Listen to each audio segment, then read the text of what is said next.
super excited about this. Jess is gonna be introducing Donn Hobbs and doing the bio and all that stuff, but I'm gonna introduce Levi. Most of you know Levi. He is fantastic, awesome, and wonderful, all in one bundle. Thanks. We love him, and they're gracious enough to sponsor this event. And so let's hear what he has to say. Thanks again. Awesome. I appreciate you guys letting me be here.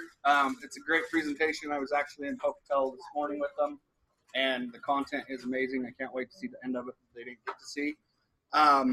Many of you guys know me. I work for Freedom Home Warranty. I am right here local, live in Idaho Falls. If you don't know me, I'd love to know your business and see how we can partner and work together.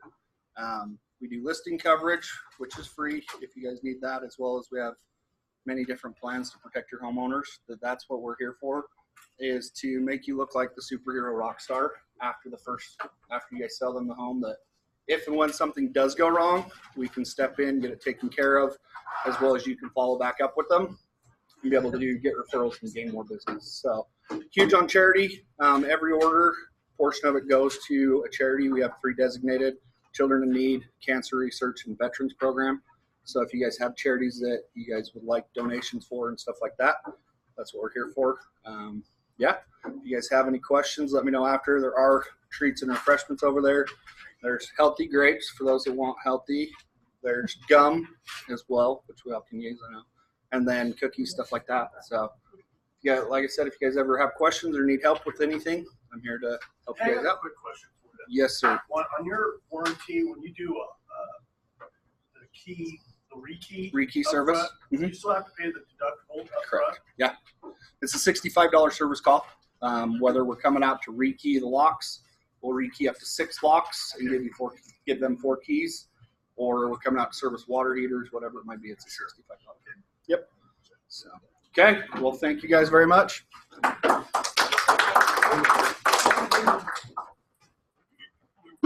Okay, guys, I am super excited to introduce Donn Hobbs. So I know everybody says, oh, you think everybody that you bring to town is great, right? Yeah, you say every class is great to go to. I won't say who says that to me. No, but you guys, so Donn Hobbs, how many of you guys have seen Ron Burgundy? What is it, Anchorman? Ron Burgundy says, I'm a pretty big deal. Donn Hobbs is a pretty big deal. So Donn originally started his motivational and training and coaching back when he was 18, and he started with, does anybody know Jim Rohn?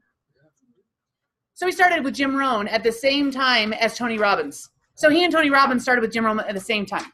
So they know each other. They went through that, and then he rose to be the president of Jim Rohn's, one of Jim Rohn's companies, divisions. I'm going to go with that. We know details is not my strong suit. So he's worked in Jim Rohn's company as a president in one of Jim Rohn's divisions. He also has been the president in the business division of MAPS. He developed the One Thing tour that they went out on. He's been closely involved with Gary Keller. Gary Keller called and said, let's get into business together, come up with what you want to do. He is a big deal. Has been training for a long time, has coached over 1 million agents. Nothing? Really? Is this on? Hello? So, it's a tough crowd. It's a tough crowd. John? I know. It was a statement. Thank you. Wow. Anna, what would I do without you? Honestly. That's a good point. That's right. I did. So, you guys, he is a really cool guy, and he focuses on helping entrepreneurs build their businesses. That's what he does. And he is amazing, and he was named one of real estate's top 25 most influential people by NAR. Nice. So he's a pretty big deal. No cheering. I tried it that one. I know, still talking. All right. So on that, I'm going to turn it over to the amazing Donn Hobbs. They're a tough crowd, Don. What's that? They're a tough crowd. I tried to warm it up. Your act was good. It was good. Good afternoon. Good afternoon. Good afternoon to the rest of you. Where are you? You gotta lead the cheers, please. I'll do better. So I'll do better. So first of all, welcome and thank you. Thanks for being here. I know you got lots of places to be, and they bribed you with burgers and barbecue. That's good. Good start. I've been around realtors for 42 years. One thing I know is they love free food. That's a fact. So anytime we can feed them, there's a greater preponderance of attendance. I'm very happy to be here. So this started quite a ways back. I don't know exactly how it started, but I believe it came out of a bold, and there was this thought about some auction, and I was an auction item, and it was like the date thing, you know, like one night. No, it wasn't a one night thing, but there was a thing, and we ended up doing this to bring this together. But what I want to do first of all is thank Joe, because Joe has been the champion of this. I mean, yeah, exactly. Getting me up here is not hard because I am a monster fly fisherman and I love doing that. But getting me up here right now was really challenging because I came directly from. This is my 5th day in a row. Actually, yesterday I did not speak other than 1-to-1, but this is the 4 out of 5 days that I've been speaking. So I had a rough week. I spoke for the Texas State Convention on Sunday. Then I did a 2-day program in Chicago on Monday and Tuesday, and flew in here yesterday morning. So anyway, I'm thrilled to be here, and all the fun stuff that have come from my past are maybe a big deal in somebody's world. I think the biggest thing I'm proud of there is, one, I do love my title that I love the best is 25 most influential people in the world of real estate. And one of the reasons for that is because my passion has been from day one that I want to give to people, and I like when agents' lights go on, when they get it, when they see the picture, when they can get a different view of their business, when they start to see what it's really like to build something, not just to do business, but to build something that's really building business. And I've had the good fortune to work with through the million agents that we've spoken for, and through the 170,000 marketing campaigns that my company built for individual agents, and it's always been my business as agents, realtors. We worked with the very biggest. I mean, in the Keller Williams world, the big names, the legends in the world of Keller Williams, most of them were my clients at some point in time. Of the people that are the biggest in the RE/MAX organization, most of them were clients of mine at some point. So again, not to brag, but to say I've had the good fortune to hang around with those people and to see what works and to see what doesn't, to see how they built, to see how we could build them, to see how do you take an agent that is brand new and create something monstrous really quickly. And I have a very close connection to you in Gary Keller. I have a very close connection to you in that my stepson, many moons ago, I'm thinking this is 18 years ago, give or take, was just wanting to get into real estate. I'll tell you, I'm no longer married to his mother. However, that said, in what would 18 years ago be? 2000? Yep, give or take. He said to me, I want to get into real estate. And I said, I don't even know if you know what that means. Like, do you know what real estate really is? He said, well, Mom was a realtor. I said, your mom never, she got into real estate. She was never a big deal. And I loved her, and I married her, and I was married to her at the time. And I said, but she did it because she knew people in the city where she was, and she did some business. She did some business. She didn't own a business. You get the difference? And I said to him, it's really interesting. I guess I'm supposed to stay in the middle. I said, it's interesting because she, I don't think that you can borrow what you learn from her to make a decision about it. So I want to make sure you know. So I said, come to the program we're doing in Las Vegas, which was in a couple months, and come to the program in Palm Springs, which was about 4 months later. And I said, when you're all done with that, if you still want to be in real estate, I will help you. And at the time I said to him, there's only one company you're going to join, and it's going to be Keller Williams. So he did decide. He came back and he said, I want to do this. And we got him into licensing school. And in California, when you get a license, there's about 30-day lag time before you actually see the license. So I know I passed, but I can't operate until, right?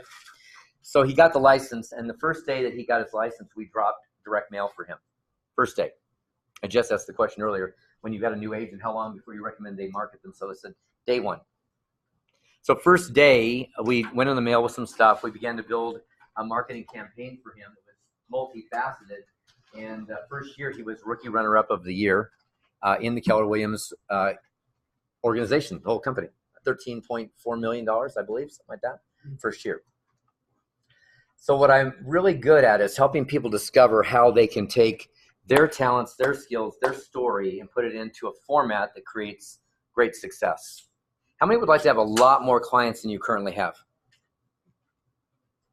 How many think you'd do better if you had a lot more clients? That's a no-brainer, right? So the question is, how come if we know that if we had more clients, we'd do better, we don't get more clients? Well, that's a simple fix. Joe, how do we build a bigger company? Reed, how are you? How do we build a bigger business? How do we build a bigger business? We get more clients. Go out and do it. What? Go out and do it. Question is how. How? How do we do that? Since that's the obvious, how do we do that? So today I'm going to focus our time and attention on a different avenue. Most of what gets taught, and Gary and I agreed on this for many years. I was the first speaker in the history of the company for Keller Williams at the first convention in I want to say either 89 or 90, I'm not sure which, but the very first convention, long before Family Reunion existed as Family Reunion, there was a convention. There was 350 people in the whole company at that time. 250 were in the room, 350 in the whole company. And I didn't know I was the first speaker. I knew I was early on, but I didn't know until I was at a gathering with him, and he was introducing me to a friend. He said, "This guy's the first speaker." I was like, "Wow, that's kind of cool to be part of history like that." And apparently whatever I said was amazing, because clearly the company blew up after that. So I'm sure I can take some or all of the, all right, maybe none of the credit for that. But what I do know is that this company has always been founded on Gary's idea that it was always about the agent. It's always about the agent. It's agent-centric. It's really about you. And the thing that's great about that is it's your business. It's your database. It's your everything. Yet we don't take full advantage of that. We don't live that way. So I'm going to tell you that I think it's not only your database, your business. I'm going to tell you that what he agreed with 100% of what we were doing at that time, what my company Hobbs Herder did was this. He said it's really about the agent, and so much so that if you don't know this, it's always been the Keller Williams way. We don't care if you use Keller Williams signs. We don't care if you use Keller Williams colors. It's your business. You can use purple. You can use green. You can use whatever you want. And if you look around the country, clearly there are people that have done their own branding.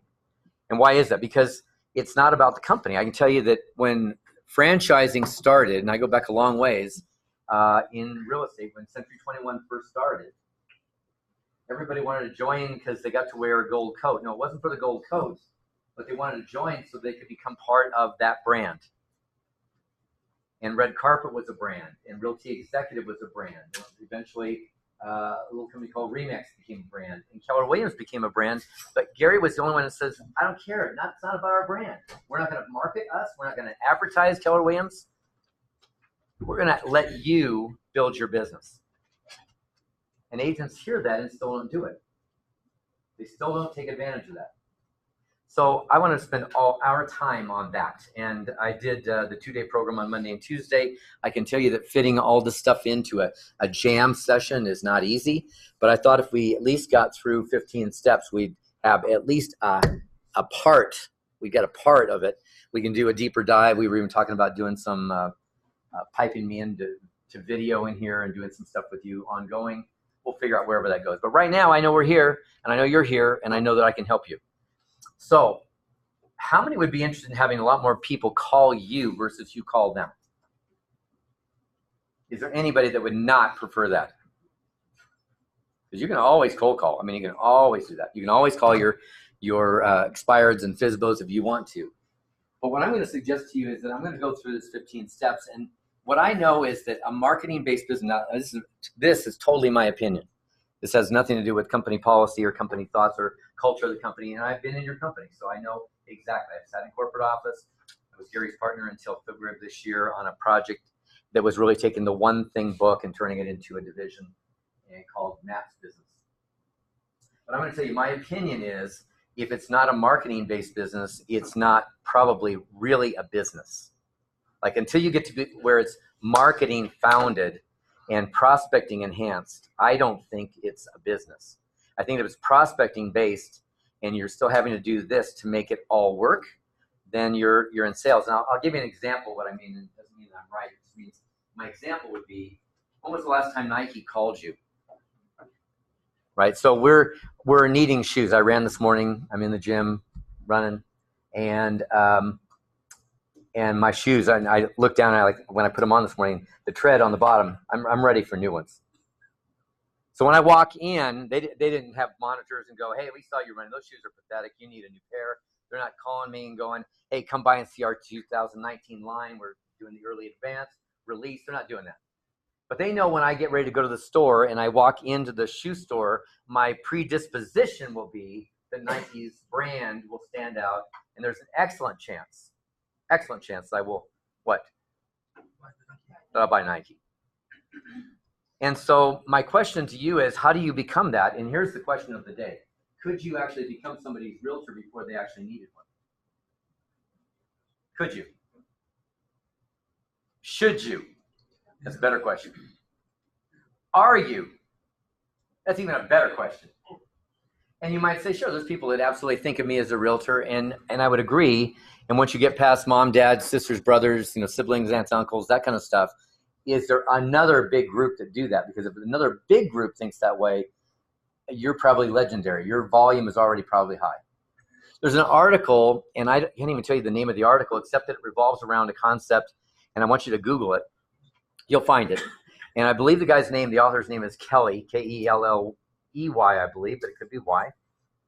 And the article is about 1,000 true fans. It's written in a book, and then there was articles written about it, and he's written articles about it. And the concept of 1,000 true fans.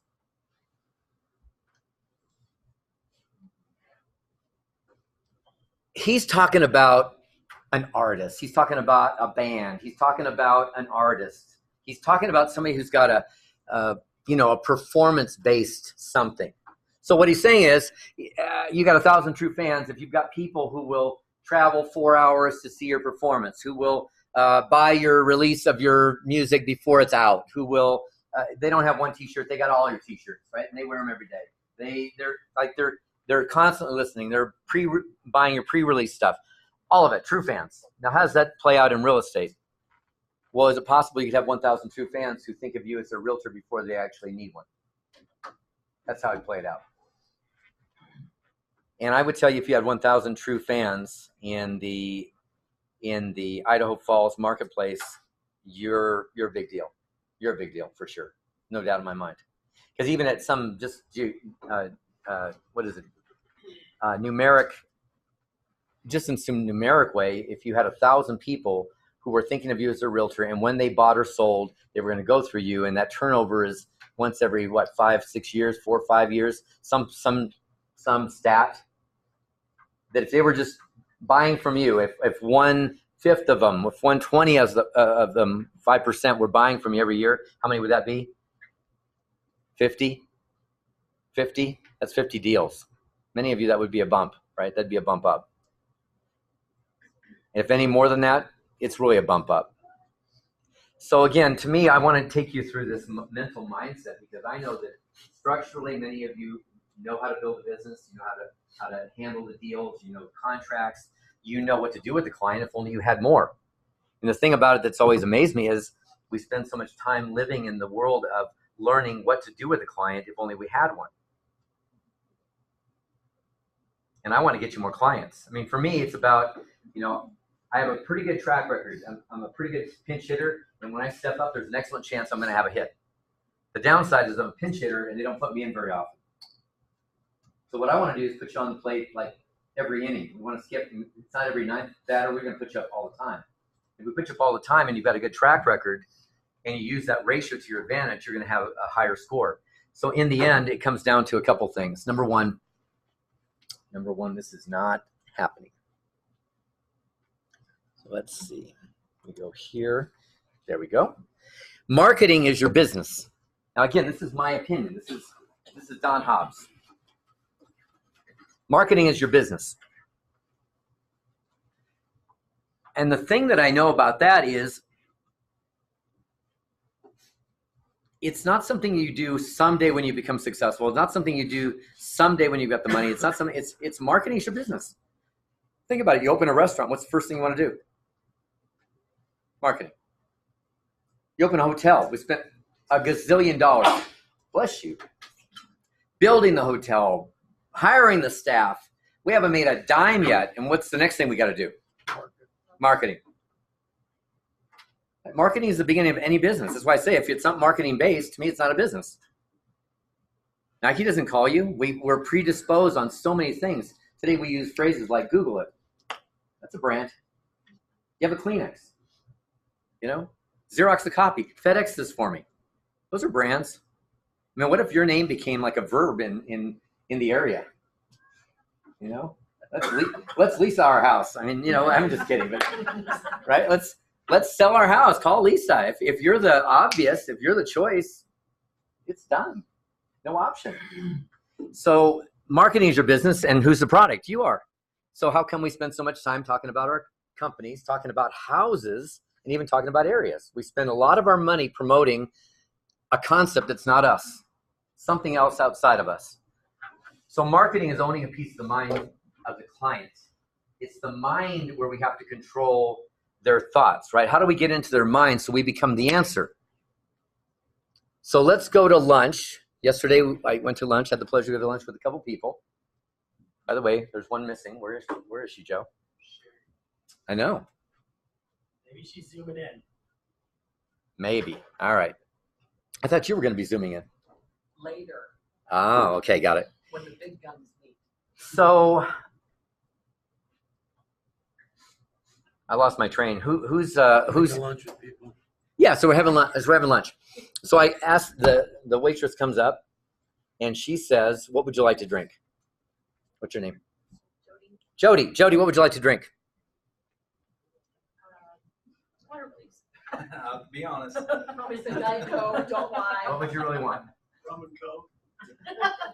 Rum and Coke. It's lunch. It's my day off. Iced tea. Iced tea. You know, we are fresh out of iced tea. What would you like instead? Diet Coke. We don't carry any Coke products at all, actually. Pepsi's no good, so I'll do water. Boom, got it. What would you like? What's your name? Anna, give me your order. What would you like? What are you drinking? Drink. Yep. I usually get water with lemon, but like the same conversation, a root beer. A root beer, and we've never carried root beer. I don't know why our owners never thought it was important, but we just don't have root beer. What would you like instead? 7 Up. 7 Up. Never. I mean, it's kind of like with root beer. Just never had it. What else would you like? Water.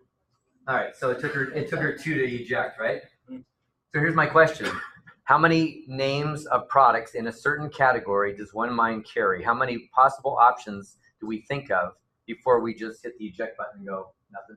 I don't care. Nothing. Water. 2, 3. So in the mind of a consumer here in the area, how many realtors could they possibly store? And here's the sadder reality. We don't actually store even 2 or 3 realtors by name. We store mostly real estate companies in our minds. So who are we going to call? We're going to call 2 or 3 companies that we know and get whoever we get. That's where we'll start our research, right?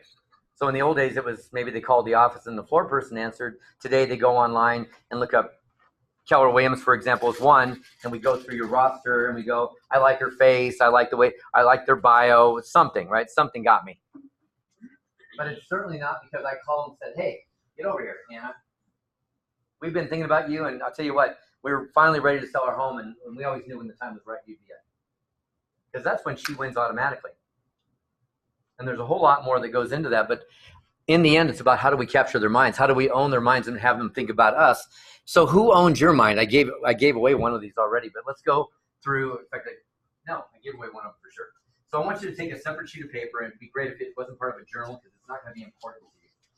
You can throw this part away. It's just a quiz, pop quiz. So grab a piece. Grab a piece of paper from your neighbor or whatever, and just do that. So I want you to name the first thing that comes to mind, and I don't want you to name it out loud because that would mean that everybody hears the same thing. I want you to keep it to yourself, but I want the first reaction when I ask you the category, I want you to write that word down, okay? So the first one is name a brand of cola. First brand that comes to mind. Don't say it out loud. Just save it for yourself. Next one is athletic shoes. I might have influenced that. Third is adhesive bandage. Name a brand of adhesive adhesive bandage. What the hell is an adhesive bandage?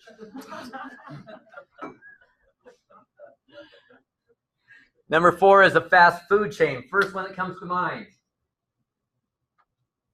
And then I'm going to shift that slightly and go with Mexican fast food. And if it's the same for 4 and 5, I don't care. It's all good. All right, let's see how we did. We're in a crowd. We got all kinds of possibilities. We're thinking about how many names in a category could we possibly think of. We go back. We go to cola. Which cola did you name? So raise your hand if you said Coke. Raise your hands high. Look around the room so you can see. Who named Pepsi? Who named something else? What'd you name? What did you name? What did you name? Why are you looking at somebody else? Because I don't want to answer it. Dr. Pepper. I live down in Texas. Dr. Pepper is a perfectly good example. However, it's one out of how many? And it's why their market share is here, and Coke is here, and Pepsi's here. Your ratio is almost perfect for the world. So we got to the next one, and I said, what is this one? Nike. All right, who named Nike? I kind of blew that by telling that story. Who named something else? You're a rebel anyway, just by saying something else than what I said already. What'd you name? Adidas? Under Armour. Cool. Somebody else? Adidas? So Nike would be number 1. New Balance is way down the list. New Balance is way down the list, only for runners primarily. New Balance is. Right? Are you a runner? No. He wanted to make sure he jumped in on that. So Nike is number 1 in the world by landslide. Then you get into Adidas and others, right? Under Armour's coming on strong, but they're not so much in the athletic shoe world as much as they are in the apparel. Then we had the adhesive bandage. What did you come up with? Band-Aid. If you did Band-Aid, raise your hands. Is there any other one? Oh yeah, of course, absolutely. Oh. Just ignore me. Keep going. Let me do one more thing. Keep going. Ignore me. Don't even notice that she's here. There is no Jessica. Ignore me. All right, so adhesive bandage with Band-Aid. Clear sweep on that one. What's the other one? A Curad would be one. And I know some people said Johnson & Johnson, which I think Band-Aid might be a brand of. And I can't advance it because Jess is playing. Sorry. That's okay. It's all right. We're not desperate. We have time. We like you. Band-Aid. Fast food chain. Where'd you go with that? McDonald's. All right, if you had McDonald's, raise your hands. Look around the room. Just check this out. Okay, so what else did you say besides McDonald's? That's Del Taco. well, then I'm curious what you're going to put on the next one, which might be the same. Who knows? I put something else because I was thinking sit down versus fast food. Oh, okay. So number 1, we go to McDonald's. Not sure why that came out like that, but anyway, McDonald's. So McDonald's wins. Landslide. It's not even in the ballpark. They sell nearly $1 trillion worth of business, and it's just a phenomenal success story. What'd you name for this one? Who put Taco Bell? And here I understand you have Del Taco, so I would be there. Oh, you don't? Coming. I'm so excited. I'll come back for that reason alone. I got to Texas. I was sorely disappointed to see that Del Taco hasn't made it. I was a California boy for 55 years, and then I moved to, I know, it's absolutely the best. Yes, that's for sure. Not the best Mexican. It's the best fast food Mexican lookalike. Yeah, ish. Exactly, lookalike. So Taco Bell wins, right? Big time. But notice what I did on the last one that was pretty important for you, because we're going to teach this concept, and that is we go from the generic, what's the fast food chain, to what's a Mexican, what's a niche market. So I said Asian fast food, right? Where would you have gone with that? Panda, right? So again, niche market, niche players make huge money. So we'll get into the concept of that, and I'll give you some very specific ideas around that. But the reality is, if you want to get really big and do it even in a smaller marketplace, the easier. In fact, Gary Keller talks about it. In theory, he's talking about time management, but he says to go big, go small. Who's read The One Thing? Seriously? Where's the rest of you? The guy that owns the company kind of wrote some books. You gotta read them. What's that? It's kind of a good book. It's actually the highest ranked business book of all time. I don't know if anybody knows that. It's the highest ranked business book of all times. Like 7 Habits, Good to Great, all that, highest ranked over all of them. So I'd suggest you read it. Unless you like falling behind faster and faster, you know. But I'm going to tell you that what the idea is that in niche marketing, it's about how do we go for fewer but specific and know exactly who our target market is instead of trying to appeal to the world. You haven't got the budget to appeal to the world, and you don't have the way to appeal to the world. There's no way to get to the masses. You can only get to the groups that you choose to go to. So your job is to figure out how to do that. So again, we FedEx it, we Xerox it, we Kleenex it, we Google it. Ultimately, it's a brand called you. So this is where I want to spend our time.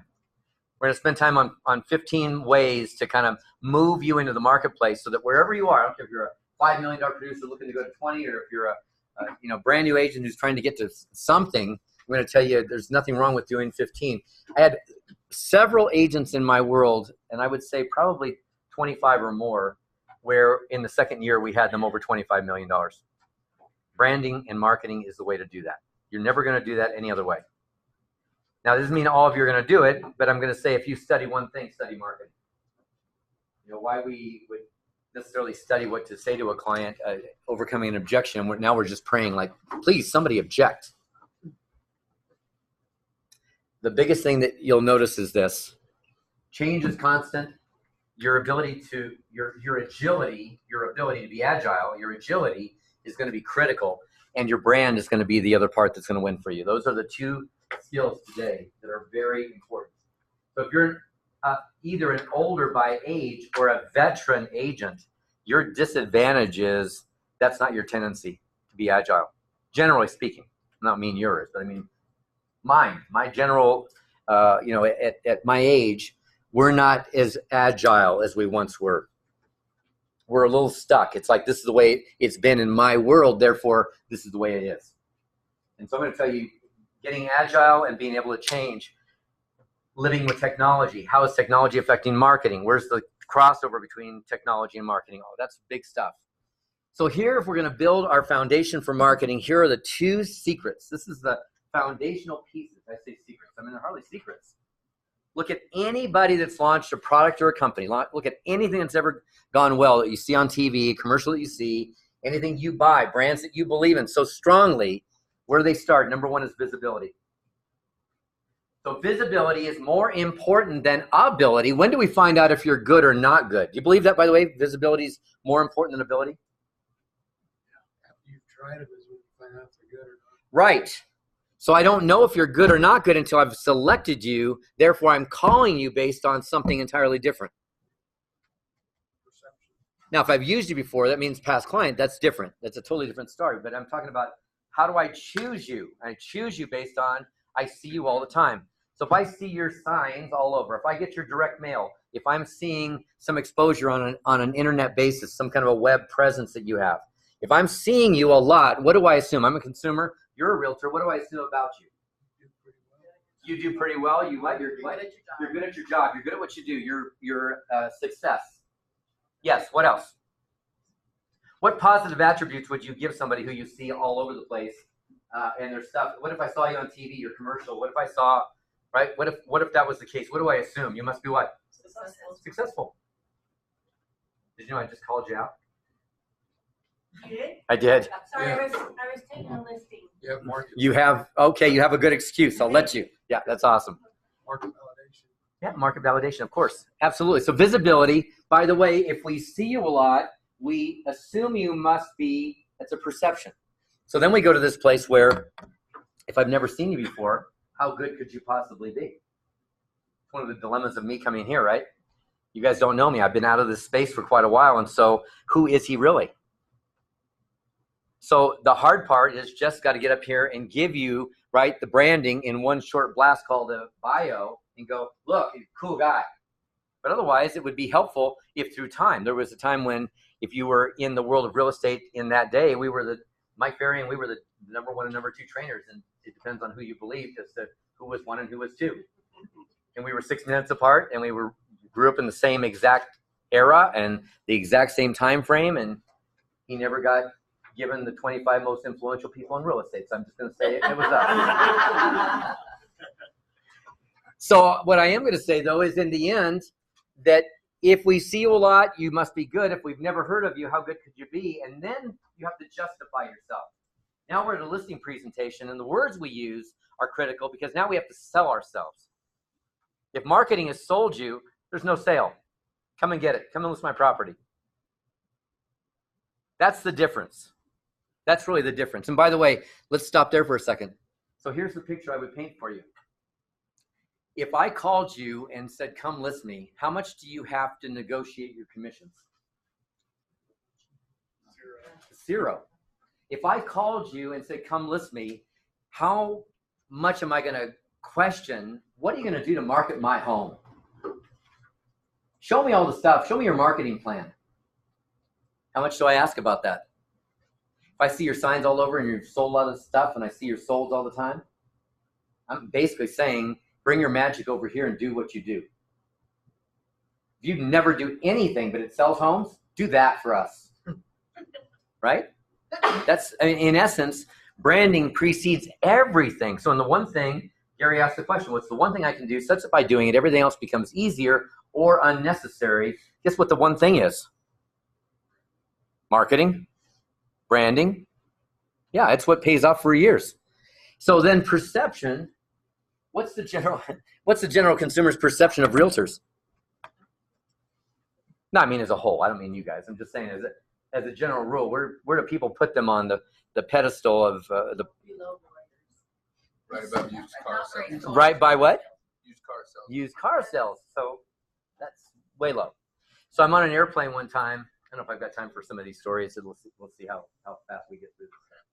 I'm on a plane one time, first class seat, American Airlines, and I'm flying next to a guy who's very sophisticated, business executive. He pulls out his papers. He's working on a report for his company, and something on his letterhead says executive vice president, and the company doesn't matter. It was not a biggie. It was a monster company, but not one that we would know. Not Nike, not some big corporation we know. And I said, so what is it you do? And asked him about that. And of course he asked me the reciprocal question was, what do you do? And I told him I was marketing realtors. And he said, you mean like magnets and stuff like that? That's what he said. I was like, no, not that, not ever, right? No, never. Because in my mind, I'm like, look at these agents. They're buying magnets and fly swatters and chip clips and night lights. And I'm like, why did you do that stuff? All right, so anyway. I said, no, not like that. I said, like real marketing stuff. Like we really brand people and build their marketing. He's like, I don't get that. But he said, you know what I've always thought about realtors? He said, they seem like they get paid so much for doing so little. This is like a executive vice president sitting in first class, pretty sophisticated guy, business guy, wasn't young, was in his 40s, 45, something. Young, but I mean, it wasn't like a kid. And this is his impression. I'm thinking, is that amazing to think that somebody would know so little about what you do that they would say that? And I realized that that's where people think. That's where they put realtors. It's like, what do you do? Like, what do you do? What is it you do that's so no wonder they're asking for a cut commission. No wonder the pressure is going down. And on the other hand, I've got a letter I read to my grads on Tuesday from a guy who said, so I get this call to come list the property. And he said, I walked in with my my listing contract already pre-filled in at 7% commission. He said, you told me to try it. He thought that my brand was big enough that I could do it. I'm walking in scared to death. And they said, this is the coolest quote. I mean, I like a mic drop. They said, wow, 7%. And they said, wow, 7%. So he's like waiting for and he said, we thought you'd be more than that. And I was like, are you kidding me? Somebody thinks that you should be 8 or 9%. That is cool. Why? Because your value is so much greater than. How would they know that? Because your brand looks like it. Thank you. So in the end of the game, the ball game is, how do I get myself to be seen more so that I'm worth more? And by the way, if we look around at, let's get to this and I'll show you, I'll give you the next part. Visibility is more important than ability. Write this one down. This is the one that really will get you, and that is perceptions become reality. And your job is to create the right perceptions. The good news is because realtors have a perception that is not great, that's the best news for you. Because all you have to do is not be one of those. All you have to do is go, this is where they are, and I'm over here. If you were competing with Nike, you'd have a much tougher challenge. If you're competing with high-ranking, highly visible, expert-looking people all over, you'd be in trouble, but you're not. You're dealing with people that don't market themselves, don't show themselves to be different, follow the followers, and in fact, maybe in here, I said there's a place where I say, don't copy realtors, most of them are broke. If they're doing something, don't. Right? Let's go the other direction. But this is where I think you can really get your mileage. If you really want to have a great foundation for your business, it's going to come from 2 strategies. And the strategies are more important, by the way, than the tools.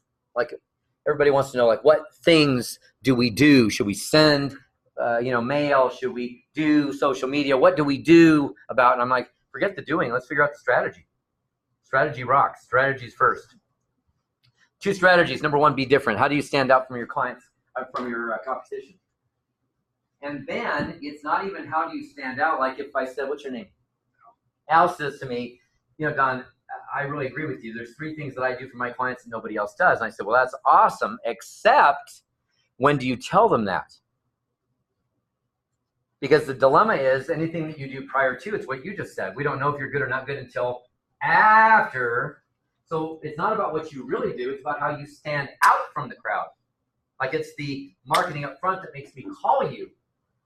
So I'm driving through. Does anybody know Denver well? I'm going to refer to anybody? Did you raise your hands? No, not well? I mean, okay. All right. So Cherry Creek. Do you recognize the name Cherry Creek? So what would you know about Cherry Creek? High end, right? High end. Super high end. Absolutely. Governor's Mansion is there, high-end mall, high-end homes, brick mansions, old money, lots of money. And I'm driving right through there on my way to this hotel called, I think, the Brown Palace or something like that, to do my seminar. And I passed this guy on Spear and First, which is almost like a freeway. It's like 3 lanes each side, so 6 lanes. And I'm at rush hour, and I'm traveling across Spear, and there's a guy on the street corner with he had a jacket, but he had a tie and he had a suit coat and slacks, and he's holding a poster board, and the poster board says, "We'll sell real estate for food." Don't wait for the punchline. This is a real story. It's not a joke. So I see this guy and I'm like, now that's awesome, right? I can't stop because it's right in the middle of the flow, but I'm like, I want to know that guy because I'm going to the seminar. I'm not sure I'm going to find anybody like that. But that's a guy that I want. I want that guy who's willing to stand out and do weird things and be called names and, do unique things. So I get to the seminar. I have no idea why he was doing that. I get to the seminar and I start the program. We get to the first break and I said, okay, I got a question for you guys before you go. I said, tell me about the guy that's at the corner of First and Spear. I saw this guy this morning and he's got this poster board. And they're like, oh, that guy. Everybody knew him and everybody was just on him, like they were just dogging him. We hate that guy. He's bad for business. Somebody yelled out, he's degrading our industry. And I remember whipping around going, how could you? Where would it go from where it is? Right? In people's minds, like, remember, I'm on your side. I'm just saying. So they didn't know. All they knew is they hated him. Why do you think they hated him? Because he's doing something different and he's doing this weird stuff. So 3 weeks later in the mail, I get the manila envelope at my office, and in it is the newspaper, which you'll see later. The newspaper from the Cherry Creek marketplace. So it's not the Denver Post, it's the Cherry Creek locale, the local rag newspaper. And on the top section, this is above the fold, that's what they call it, above the fold, front page, not on the real estate section, of the whole paper, Cherry Creek locale, bam, there's his picture, holding the, right? And the caption underneath it says, Bill Watson doing his takeoff on roadside panhandlers, article page 4. Now you open it up and he's got a full page article. So you go through, he's, as I remember, 4th generation Coloradan, 3rd generation Denverite, schools, background, past history, philosophy, business, all that stuff. But at the last part says, and Bill Watson has pledged to donate 10% of his personal commissions to the Food Bank of the Rockies. He, in fact, sells real estate for food. If you're in an upscale marketplace, do you think they have any intention of giving and being supportive? Are they charitable? Are they hanging out in charity balls and right? Is that not exactly the marketplace? Yeah. This is not go to the wrong side of the tracks and hold that up. This is be on the right side of the tracks and have that posted. So now I ask you a question. How much does it cost to do this on the street? How much does it cost to have the full top of over the fold, top of fold? How much does that cost? You couldn't buy it. Front page, you couldn't buy it. How much is that worth? And how much does it cost them? It's priceless, and it costs them how much? And then you open up page 4, and you do have a price tag on that, and a full page ad would be how much? We don't know, but it's a bunch. And how much did he pay? And all the agents in the room could do is hate his guts and tell me how bad it was. And I'm saying that's the smartest thing. To this day, it's one of the smartest things I've ever seen. I mean, it was such a direct hit on his target market, it wasn't even funny. It was just like brilliant. So number one, if you don't think like that, then differentiation will be hard. But I'm telling you, do something different that everybody's not doing. Like, don't go to the same booth and buy the same junk trinkets that everybody sends out. Don't do that stuff. Streak naked through Idaho Falls and put your name on your butt and run down the street and see what happens. I mean, after you get out of jail and everything, you'll be famous, right?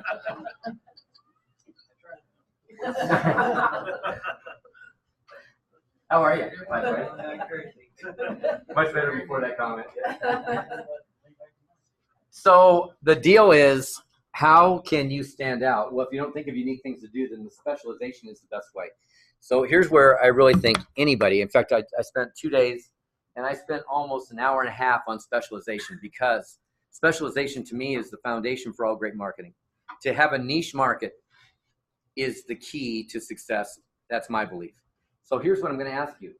We look at the medical profession. Have they gone towards specialization the last 10 years or 15, 20 years, whatever it's been? Have they gone that way? Who makes more, like the generalist or the general practice MD or the neurosurgeon, for example? Is that a little more or a pretty substantial chunk? A lot more. Yeah. How much extra schooling did it take? Little more. Little more. A couple extra years in the overall scheme of things for a lot more. So how long does it take to develop a niche market? A little longer. What's it worth? A lot more. Go to the legal profession. Have they gone towards specialization the last couple decades? Who gets paid more? Specialists. So in real estate, we have this tendency to be looking for deals. So here's my comment. Get out of the deal-to-deal mentality. Quit looking for the next deal. Quit searching for business. Agents search for business. Nike doesn't search for business. Nike attracts business. Google attracts business. I mean, Google's become an animal in the industry. It's just like crazy to see how fast they built their brand. I remember when they went to the IPO and we wanted to buy stock, and we thought we had bought it. We thought we'd left the order with our financial guy, and we didn't. And of course, we missed the IPO, and the stock blows up, and we're like, well, now we've missed our chance. Yeah, that was dumb. That was dumb first move, not making sure that we had the order in. Second dumb move, not buying it, whatever the hell the price was that day, because you know where it is today is way bigger. But Google has done an incredible job of building a brand that we use their name as a verb. I mean, it's pretty awesome to see. It's like they haven't been around that long. How long has Google been around? Look them up. It'd be interesting to see somebody look them up. It's only, yeah, let's Google it. But I mean, really, how long could it possibly be? It's 15 years? How far do you cut your market down, though? Like, for example, around here, would you cut it down to like fly fishermen, you know? 20 years. Or like, or do we want Californians because it's less traffic around here? Or, I mean, how far do you cut your audience, your target? Well, first of all, you're probably not cutting it any more than what you're already doing right now. In other words, how many people are you really getting to? Well, I guess my question is if you got a strategy, if you want a strategy, and I want to go after, let's say, How about- Californians. Okay. Yeah, I'm gonna push back on that one right off the bat, and I'll tell you why. Okay. If you want to stay in this business a long time, you're gonna want to list. So finding buyers coming in from California is a real hard way to go. Now I've got to advertise in some way, shape, or form. So let's pick a listing idea, okay? But I'm right with you. I get the question. So how far do you want to specialize? How far down? How do you want to target? Well, 1,000 true clients. So what if we could get to 1,000 people that have a vested interest in something? What's our population in Idaho Falls? 110 for the whole, like, kind of Area, right? Tri-City market. Yeah, I get it. Okay, so 110,000 people. So what if you were went after people that love to the outdoors? What if you went with people that were, again, I'm going to give you some ways. I think what I'm going to do is settle this by going through some stuff, and then you can ask the questions and see what doesn't get answered. Because I'm going to go into niche marketing. I'm just kind of touching it. Okay. Right now, I just want to touch it and say, it makes sense. It's a strategy. It's a strategy. So what you do about that is going to be different.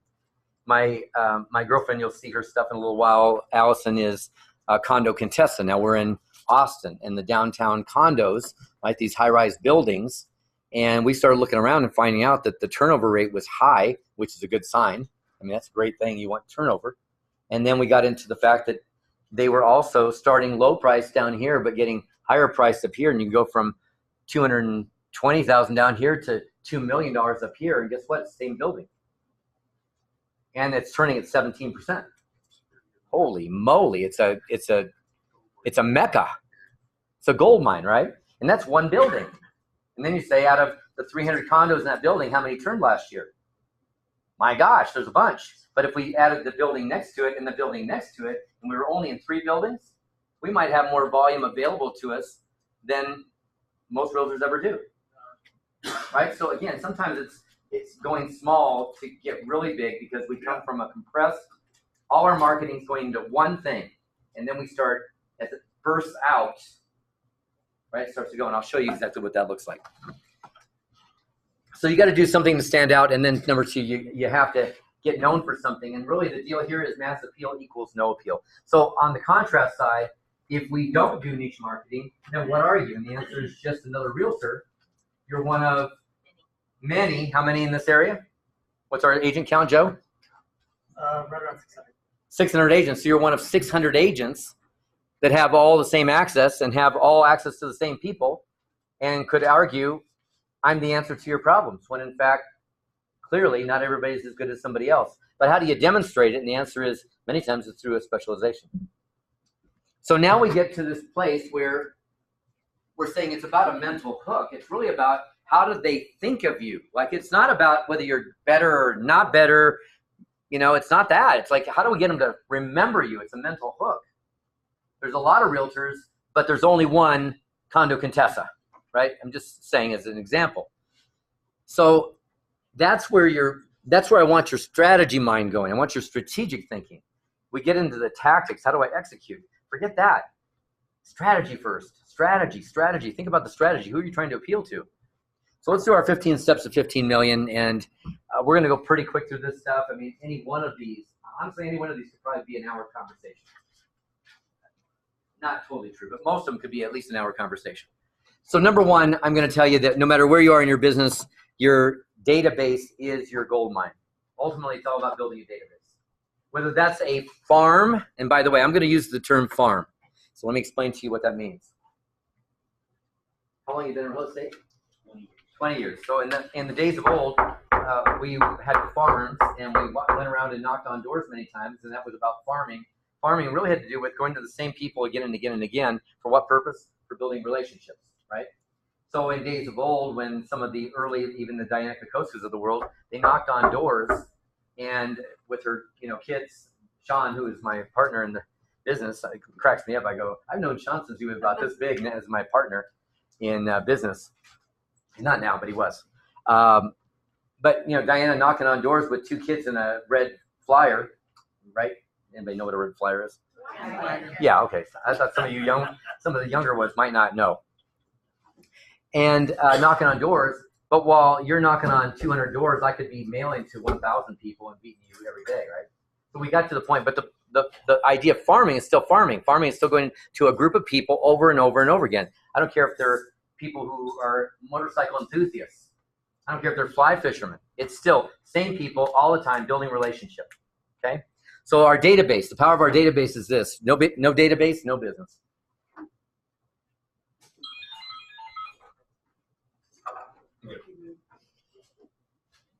Somebody's a Star Trek fan, I'm guessing. If you hear my girlfriend call, it's Yoda's voice. That's how wise she is. I'm saying this on camera so she gets to see this maybe someday. So your focus is to build a loyal following of people. How many? 1,000 true fans would be a good start. Who know you, like you, and trust you. There's one word that always is missing from that. Have you ever heard the phrase, know you, like you, trust you? What you were looking for is get people to know you, like you, and trust you. It's a very common training phrase. There's one piece that's always missing called remember. A lot of people know you, like you, trust you, and forget you at the moment when they're listing a property. An agent on our team just said the other day, he goes, I cannot believe my neighbor 2 doors down just listed with another company. And he said, I went over and I was like, dude, what are you thinking? He goes, oh my God. That's all I could say was, oh my God, I totally forgot. I'm like, that's a $8,000 forget. That's a big deal, right?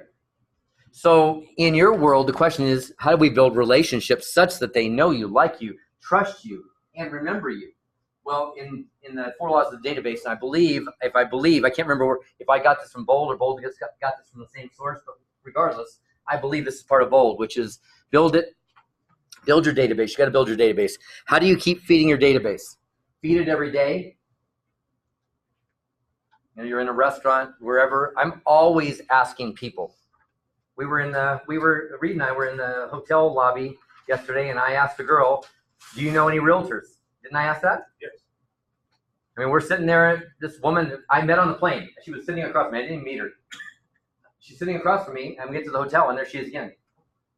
I was like, we're supposed to meet. We're supposed to talk at least. So I said, so we started chatting, and I said, so do you know any, she asked what we did. We all talked, blah, blah, blah. And I said, so do you know any realtors? She goes, yeah, my girlfriend's a realtor. I said, would you give her my card, and would you give me her name? She gave me her name. I sent her my business card, electronic business card, and we're starting to communicate. I mean, I asked, again, I'm looking for my target base. How do I feed my database? I'm always looking. And I ask people that are not in real estate who they know, because everybody knows a realtor, or 5 or 6. There's just one thing. You forgot the realtor's name. Am I right? No, I had the realtor's name. I forgot the girl's name. The girl's name. Yeah, I forgot the girl's name. I've already communicated with the girl over there in Virginia. I just can't. And I saw that girl again today at the hotel again. I'm like, anyway, build it, feed it, communicate with it, right? So that's email, that's direct mail, that's some form of marketing. It's social media. If it's a closed kind of a group of Facebook. And then, by the way, service all leads. One of the big dilemmas in real estate is we generate leads and then forget to call them back, right? So I make that, when I did that thing yesterday, I put her into my electronic business card. Sorry, I've got a little contact issue. I put her into my electronic business card, sent that off to her right away. This is not good. No, I think it'll settle again. Sent the electronic business card to her, and I followed up with an email, a text later. But I also put her into the system because my electronic business card has a trigger that says, do you want to follow up? And I said, yeah, at 3 days. So boom. So again, I'm feeding my database and I'm following up, servicing all leads. So you got to keep that in mind. This is your circle. Everything here is now, all I want to do is feed it through marketing instead of feeding it through only prospecting. Doesn't mean you're not going to do any prospecting, but I want to make sure we're feeding it through marketing. If I can get them coming my way, they've already selected me, chosen me, I got a way better chance. It's all about relationships. It's not about the sales, it's about the people. And what I've noticed is that relationship is what gives you grace. Relationship is what makes people feel comfortable with you, even if there's a mistake. Relationship is what makes them feel comfortable, even though you're a salesperson that they usually would want to go like this to. It drops that. It drops the resistance. And my roommate 3 times in my lifetime I've had a roommate, the same roommate. Once when we were both single, once when I had gone through a divorce, and once when he had gone through a divorce. Long-term friends. good guy. And he's in insurance. Now, I had a big corporation, or I say big corporation, I had 150 employees at Hobbs Sugar Advertising, and people used to call me constantly. And my assistant was a great gatekeeper. She never let anybody get to me that called with financial services and stockbrokers and all those guys who wanted to get to me. But Scott could sell me any insurance product like that. If he called me and said, Don, I've got a new thing, I think it'd be great for you, I'd go, absolutely, sign me up. And what's the difference? Know, like, trust. And if something were to go wrong, I would never blame him. I'd just go, hey, dude, that didn't work out as well. What do we do about this? If it was an agent that I didn't know or like, I'd be like, you rip off, I'd chew him up, right? But there's grace, and the grace is in the relationship. So what I'm urging you to do is create relationships with people that right now you don't know, but what's going to happen is you will still not know them, and they will know you. And there's where the power is. How do we feel about people that we see? For example, if we saw somebody on Late Night with Carson Daly, and we see this interview with this actress or this songwriter or whatever, and we go, wow, I really like her. I really like him. Like we start to form a relationship. We feel comfortable with them. They don't know us from Adam. But I'm more inclined to get a ticket to their concert or buy a ticket to the movie that they've released or whatever because I like them. And that's exactly what happens in this business. So what happened? Wow, that jumped a whole bunch. So this is a word, and I remember Gary Keller 2 years ago on stage at Family Reunion saying, folks, it's all about building a community. And I'm going to tell you, it always has been. And we agreed on that so early on. That's what he loved about me in the first place and why he brought me in. And what we agreed on so much was that it's all about the people and your connection to them. It's your business. How do I get them connected to you? How do I get them to feel comfortable with you? As a realtor, if I walk in your open house, am I resistant to you?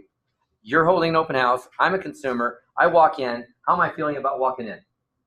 I got butterflies. I don't want to talk to you. I avoid the conversation. Avoid their eyes. Don't look at them. Don't look at them. Don't look.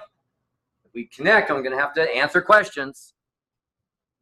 What would happen if they just felt really comfortable with you? Resistance goes down. Calls are easy. It's a simple business. So second step, develop your story.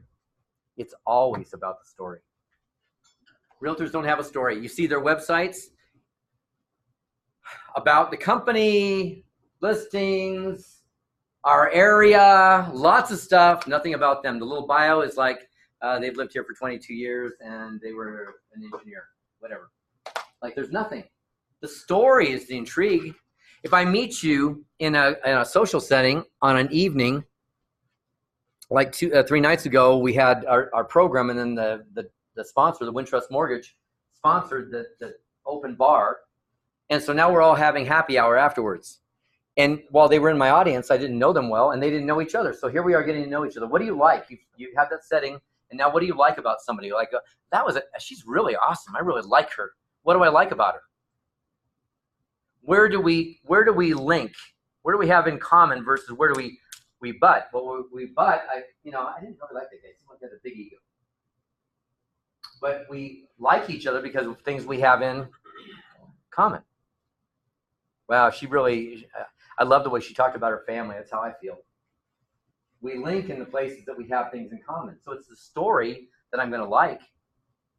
So what's your story? And the answer is, I don't know. What I do know is that in my case, I always said that it's about being authentic, but it's about which part of your authenticity do you show given the target market you're appealing to. So being a mom is a great thing, but being a mom when you're dealing with millennials may not be the deal yet, right? It could be that if I'm talking about high-tech stuff, which is really my background, I just get off on that stuff. It's really cool. If I'm going after a senior market, probably not the thing to talk about. It's really me. It's really authentic, but it's not the one I'm going to bring forward. So where's my story? So your story's going to be very important. And in the end, we fall in love with our heroes, and our heroes are usually through the stories. Even think back to the Olympics. 2 years ago, year and a half ago? Was it last year? What was the Olympics? The Winter Oh, this one. They just finished, right? Yeah. So what did they do? With our athletes, what does TV do with our athletes? They tell their stories. When? way before even the Olympics, they start showing highlights of little vignettes of these people that then we're like curious. Then we see their stories and we go, oh, that was the one we saw. And then we see them, we see they're going to be going on the skating rink tonight. We go, let's watch that because I like her. Well, how do you think they get their ratings up? Sell stories. They can use all those individuals as human beings for us to realize where they came from and what they've done. And that's the story that wins. So Jada Sparks, first of all, great name. If you had it, you were going to pick a last name, it'd be Sparks. Not a bad thing. So she's got a great logo. She's got a great slogan. But her story, this is her personal brochure. This is the story of Jada.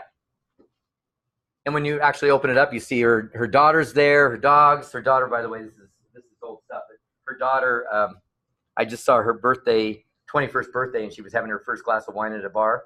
And I was like, God, she's really grown up. She came out to see our staff when she was 10. That's probably about that time.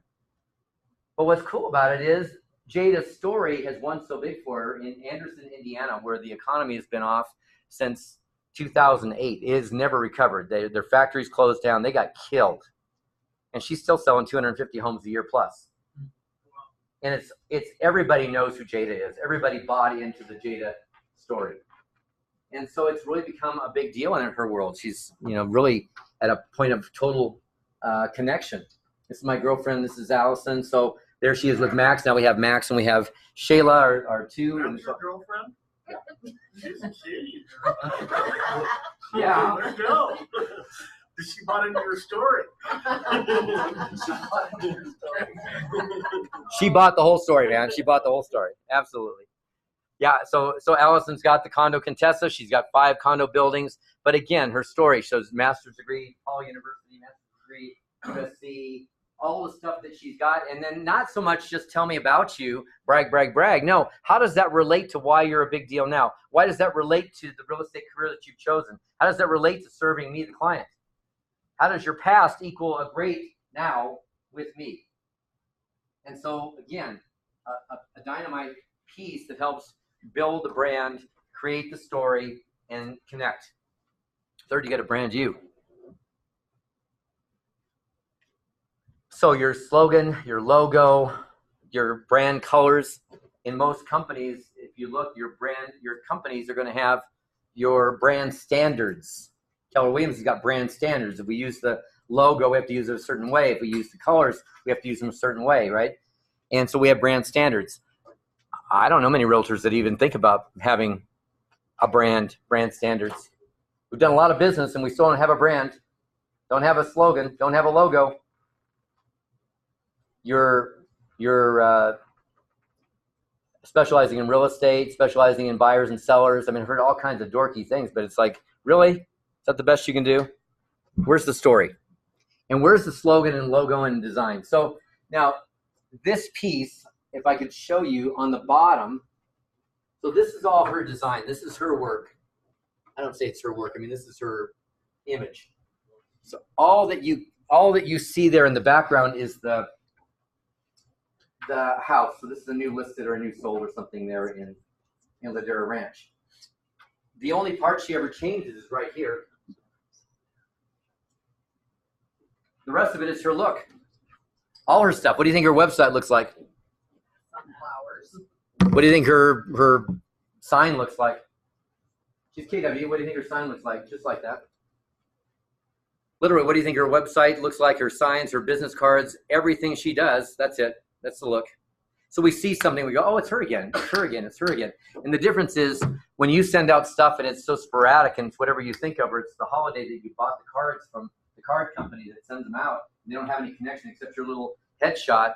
There's no connection. They don't go, oh, it's her again. It's her again. It's her again. It's her again. It's her again. But with her, you do. And so what happens is the dollars she spends today are paying dividends for how long? Forever. Forever. Yeah. And the call that you make today, how long does that pay dividends for? Today. So again, I'm not saying don't make calls. What I'm saying is be aware of the fact that 3 months from now, people don't go, there was that guy that called us 3 months ago. They don't do that. They can't. So call goes away. If your branding is right, it never goes away. All it does is add up. So what I would say to you is 3 months from now, 6 months from now, you're even bigger known. more well-known. A year and a half, 2 years from now, even more so. 3 years, 4 years, 5 years. You see some of these people that are 10, 15 years, they're so established, they're rock stars, they're doing volume you can't compete with, and they're not doing any more than you are in terms of work. All they're doing is getting lots more come list me's. But you had to start way back when and build something from scratch in the beginning. So the key to establishing a mental hook, absolutely. Brand is the key to establishing that hook. The slogan is the key to establishing that hook. And then in the end, it builds your value, it builds your awareness, and increases your value.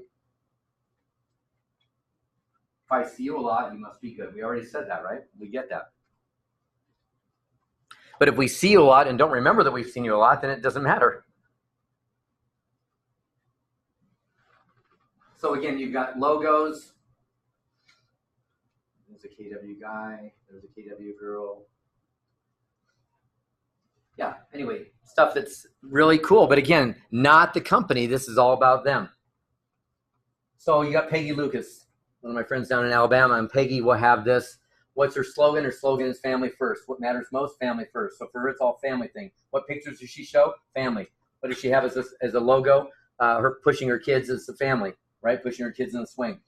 It's like, this is her look. If you go to her website, what's it going to look like? Just like that. So declutter your marketing. Another quick hint. Declutter your marketing. Yes, ma'am. I've got a question. What about creating your brand based on like a headshot like that doesn't age well? Like, how often can you change that if that's her branding and then 20 years later?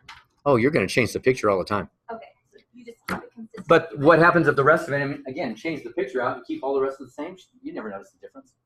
I mean, you might as a consumer of hers, you might say something like, hey, Peggy, got some new pictures. I mean, you might be that aware. More than likely you're not. But you're seeing her stuff, and it's still repetition all the time. Look, her brand standards haven't changed.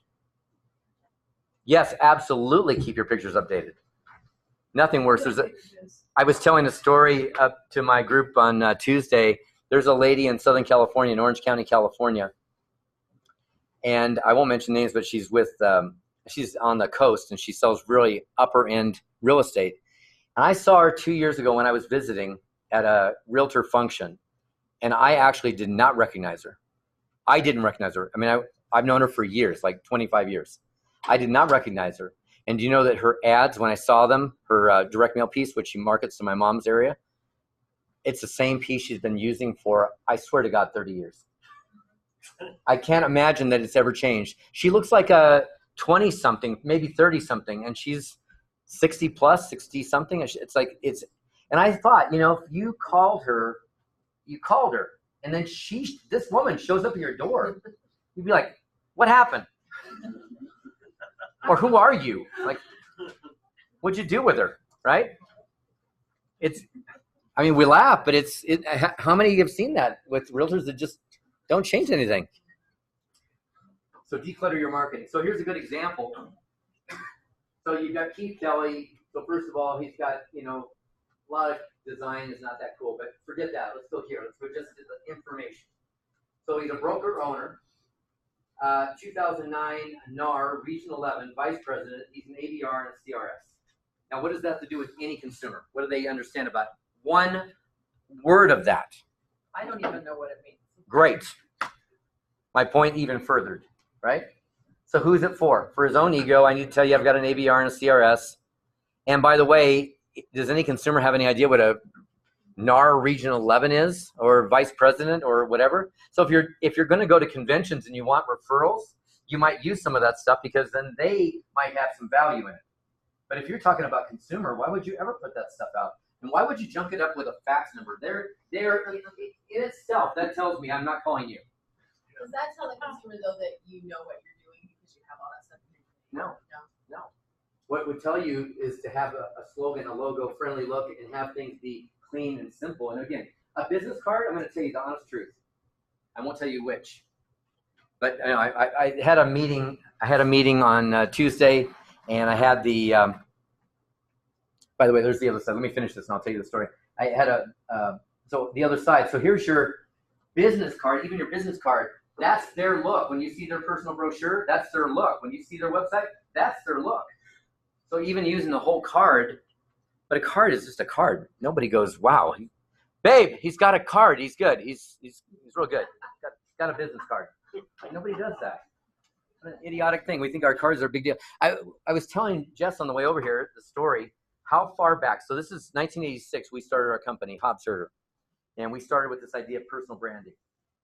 1987, I got the biggest gig of that. And I had spoken for way bigger gigs, but this was my first Hobbs Herder big deal gig, 250 some realtors at a country club in Palos Verdes Peninsula. That means like the elite money, the big bucks. And I'm going to speak for this group. Now, how many of you are old enough to remember the ads for Miller Lite? Tastes great, less filling. Tastes great, less filling. How many remember anything about that? Okay. So the debate goes on, right? I walk into a room that's doing exactly that. Only the debate was, listen, no professional ever puts their picture on a business card. You don't see attorneys doing that. Why would we do that? And somebody else going, listen, man, we're in real estate. We've got to get people to know who we are. You got to put your picture on the business card. So the funniest thing was I walked in the back of the room and I'm sitting here listening to it. And this guy turns around who's right here in the seat. And he says, are you the marketing guy? I go, yeah. He goes, hey, the marketing guy's here. Let's see what he thinks. So we've been having a discussion about, and they tell me the whole scenario. And I said, okay, so here's the deal. Let me hit you with this. I think if the big question is picture on your business card or not, your marketing plan is so faulty, it doesn't even matter. Now, can we talk about real marketing? And they go, yep. And I go, introduce me, and here I go, right? But it's like true. What does it matter? A business card. So at the program on Tuesday, we had a happy hour. No, Monday. And we had chicken skewers and whatever. And I got a piece here. And somebody gave me their card earlier in the day. And I was like reaching for the card and trying to pull out and I used one of the cards. I always laugh because I go, that's what I use cards for. They're worthless. And nobody thinks you're awesome because you have one. They only think you're weird if you don't. So you got to have one. But it's not going to get you anything. So let's go past business cards. By the way, signage, same deal, right? Clean, easy. Also, one more piece on that. If you're going to brand yourself, your signs, your branding should look obvious, should be like everything else. And I'm going to suggest to you, you ought to have directional signs that are branded. A lot of people just buy left, right, arrows, or open house this way, open house that way. Don't do that. Directional signs, branded directional signs. Once you've paid for them, you paid for them. But I'm telling you, when you hold an open house and you've got 40 of your faces and signs and branded images all over the area for a day or two, that's a good thing. So let's build replacements for your business cards. Since they're not awesome and they're not the end-all be-all, what do you need? Well, number one, I'm going to suggest that an electronic business card is awesome. I think everybody needs an electronic business card. It connects much more directly to today's marketplace, which is that, and so this is the phone, and then you see that it's the phone, and then if you scroll down, this is the next, and then if you scroll down, it's the next. So this is one long scroll. But it gets ultimately to where you click for, click here, official website, John, whatever, you get down to property valuation, all that stuff. So everything is there. It's your connection from you to the consumer and all the way to your website, which is, by the way, going to have testimonials and everything else. And you can build all that stuff into your digital website. Where's it at, though? I mean, when you meet somebody, you just like zap it, and they got it. You just tell them, give me your information. I'll send you my card right now. Okay. I just hand her my phone. That's what I did with the girl right yesterday. Just hand her my phone. She puts her girlfriend in there. Bam. Card's in the mail. Okay. Yeah, so it's that quick. And by the way, when I look at his card, when I view it, he knows it. So he gets the connection right now. He knows that I've actually just looked at his website or his stuff. So he can call me and go, hey, I was thinking about you. And it'd be like, how weird is that? I was just thinking about you.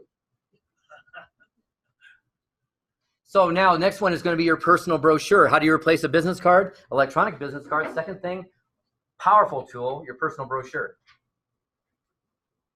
I believe that your story needs to get told in one of two ways, and we go way deeper in the personal branding stuff, especially in my 2-day program or the other stuff we do.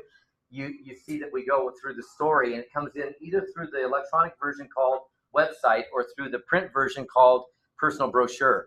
But what I will tell you is, even though you absolutely have to have your web presence, what I believe is the personal brochure is the most unique thing because it does more things for you, and having it is a absolute legitimacy tool. It is a wow. So again, we don't have time today to get into it, but your personal brochure would look something like this. It's attractive, it's interesting, it's not bragging, it's not boasting, it's not telling them real estate. It's just a tool to lower resistance and build the story and create connection. One of my favorites of all times, a face you'll never forget. So what's the face you'll never forget? Well, what's also interesting about this is I just talked to Terry Perenich 2 weeks ago. Terry is what you guys might call a 7th level. What does that mean, 7th level? 7th level, what does that mean? Who's read MREA? He's running. I mean, he's not running the business anymore. He's not in the day. He's not in the day-to-day operations, yeah. And most 7th level people are still in some ways doing deals. Terry hasn't done a deal for 7 years, but he was a real smart realtor who actually sold 9 and bought 1, sold 9 and bought 1, sold 9 and bought 1, and he's now got 600 plus properties. And he also has apartment buildings and commercial buildings. And so Terry gets the pleasure of managing his fortune while his team still cranks out hundreds of deals a year that he's been detached from through his brand, Terry Perenich, for all these years. So when people start getting into team marketing, I'm like, don't do it. Just get into your name, build your name. Listen, if I go to Dr. Smith's office, I expect there's a receptionist going to see me and there's a nurse going to talk to me. I don't have to put Dr. Smith team. Like, why? So anyway, you can if you want to, but I wouldn't. Here's the people I just showed you, or her, actually Jeanette by herself and her husband's there, but Jeanette's stuff, so you see her personal brochure, you see her story. Again, it matches up with her business card. You can imagine all the rest of it. Number 5. How are we doing? Is this making sense? Well, thanks. That, beautiful is one thing, but I mean, is this making sense to you guys? Yeah? Yeah, absolutely. All 3 of you. Yeah, for sure. You're making me think a lot about things. So you're stunned, you can't, yeah, exactly. All right, good. Well, yesterday when we met, I was like, I know tomorrow's going to be a big deal. It's like, I knew that I wanted you in here for that reason. So find your blue ocean. What does that mean? Well, there's a book that I would put on your reading list. There's several books I like to put on your reading list. Let's start with some books. Make a separate list, why don't you, so you can go get these or order them, do the Audible or whatever you do. But I would do one on marketing. I would do positioning, Positioning, positioning. It's written by Trout and Reese. I think it was 2 years ago, Gary Keller said to me in one of my meetings with him, he said, have you ever read this book? And I'm like, are you kidding me? I built my whole company on that book. I read the book in the 80s, and I said, this is what marketing is all about. Let's figure out how to translate it for realtors. And we built our entire company off that. I think it's the coolest marketing book. And again, there's been many written since then. I think it just has a great story to it. I think it tells, I don't mean a story. I think it just tells you like how to fit pieces together strategically. Second book I would read on the marketing sense is a book called Expert Secrets. Russell Brunson's an amazing marketer. In today's world, I would say he and Gary Vee, and I happen to favor Russell Brunson, I think are the 2 best marketing minds in the world. Russell's 39-ish years old, probably worth $500 million. His company's got a valuation of that much anyway. I'm sure he's worth more than that. He's done remarkable stuff. You know who he is, Joe? You know the name? ClickFunnels is his company. Do you recognize that? Yeah, they're in Boise. I've been up here. That's why I came up to Idaho a few times the last few months being with Russell and with some of his team. But amazing stuff. And Expert Secrets to me is, he's written 2 books now, and the third one's getting ready to come out. The first one was called .com Secrets. Gary pushed that really hard. I love it. But this one is much more to you, the user. I think it'll relate to you more than the first book, .com Secrets. So Expert Secrets. Then I want to recommend a book to you here called Blue Ocean Strategy. But the brand new version of that is called Blue Ocean Shift. And Blue Ocean Shift, literally, as I was walking through the airport, is what I showed you guys yesterday, right? So right on the front of all the bookstores right now, Blue Ocean Shift. It's killing it. And Blue Ocean has to do with where the market isn't. So Red Ocean is where all the sharks have bloodied the water. Everybody goes, and everybody's doing the same thing, and it's all over, right? It's the Red Ocean. But on the Blue Ocean is where is nobody. So if you think about, for example, when computers started, you had the big mainframe computers that were like filling buildings. And then somebody said, why don't we do a personal computer? And of course, that has to do with, you know, our buddy up in Washington State who's made a fortune. His name is Gates. And he did the software for it, but right, the first computers were coming out, and they went to a little personal computer, And then somebody said, well, let's do laptops. Well, every time they split off the main idea into the next thing, or this guy named Jobs said, let's do a telephone, or let's do a pad. Every one of those is a new blue ocean. So somebody does the computer, and then there's a lot of people in the computer world. And then somebody says, let's do a pad, and then everybody's got a pad. So it goes from blue ocean to red ocean.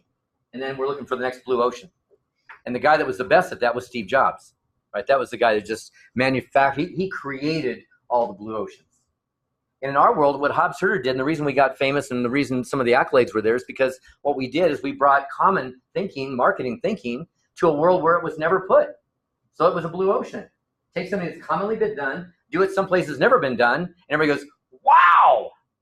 Yeah, that's the blue ocean. So what can you do, realtor? There's a lot of them. What do you do that's so special? Nothing. Just for a group where it isn't being offered. There's your niche market. Bam. Now I got a blue ocean. Until everybody attacks that market and I find I'm in competition. And here's the great news. Most realtors will never do that. They don't chase you. They're not clever enough to model success. Generally speaking, they don't model marketing. They just don't. Plus, it would be silly when my friend Alan Donn is the condo king in Philadelphia. It's a great story. 53 listings taken in one building. Center City, Philadelphia, high-rise buildings. 53 listings in the building. 52 were his. Just about. His greatest story was he said, I had a woman call me and say, my son's a realtor, but I'm going to list with you. And he said, what she told me was a story about her telling her son that she had listed with the condo king and not him was remarkable. She goes, babe, he sells everything in the building. I'm going with the condo king. You know, it's like when you get mom instead of the son getting mom, that's powerful. But what's awesome about that is when he now has his niche market and he's got one building, he gets to some 60% market share like you guys have as a company. And when you've got that as an agent, that's killer. So what do you do then? The building next door. And when you get 50, 60, 70%, what do? The building next door. 10 buildings later, 1,200 units a year, he kills it, right? So how do we think in those terms? If you want to do bigger, think bigger. So blue ocean is awesome. Red ocean, all the sharks are there. Blue ocean on the other side. Don't copy what realtors do. Don't follow realtors. Most of them are broke. So let's go with the big ones. Let's follow some of the big stuff. And let's really listen to what works at the high level. Like, don't look at just, how to survive. If you aim at survival, you will. Aim at success.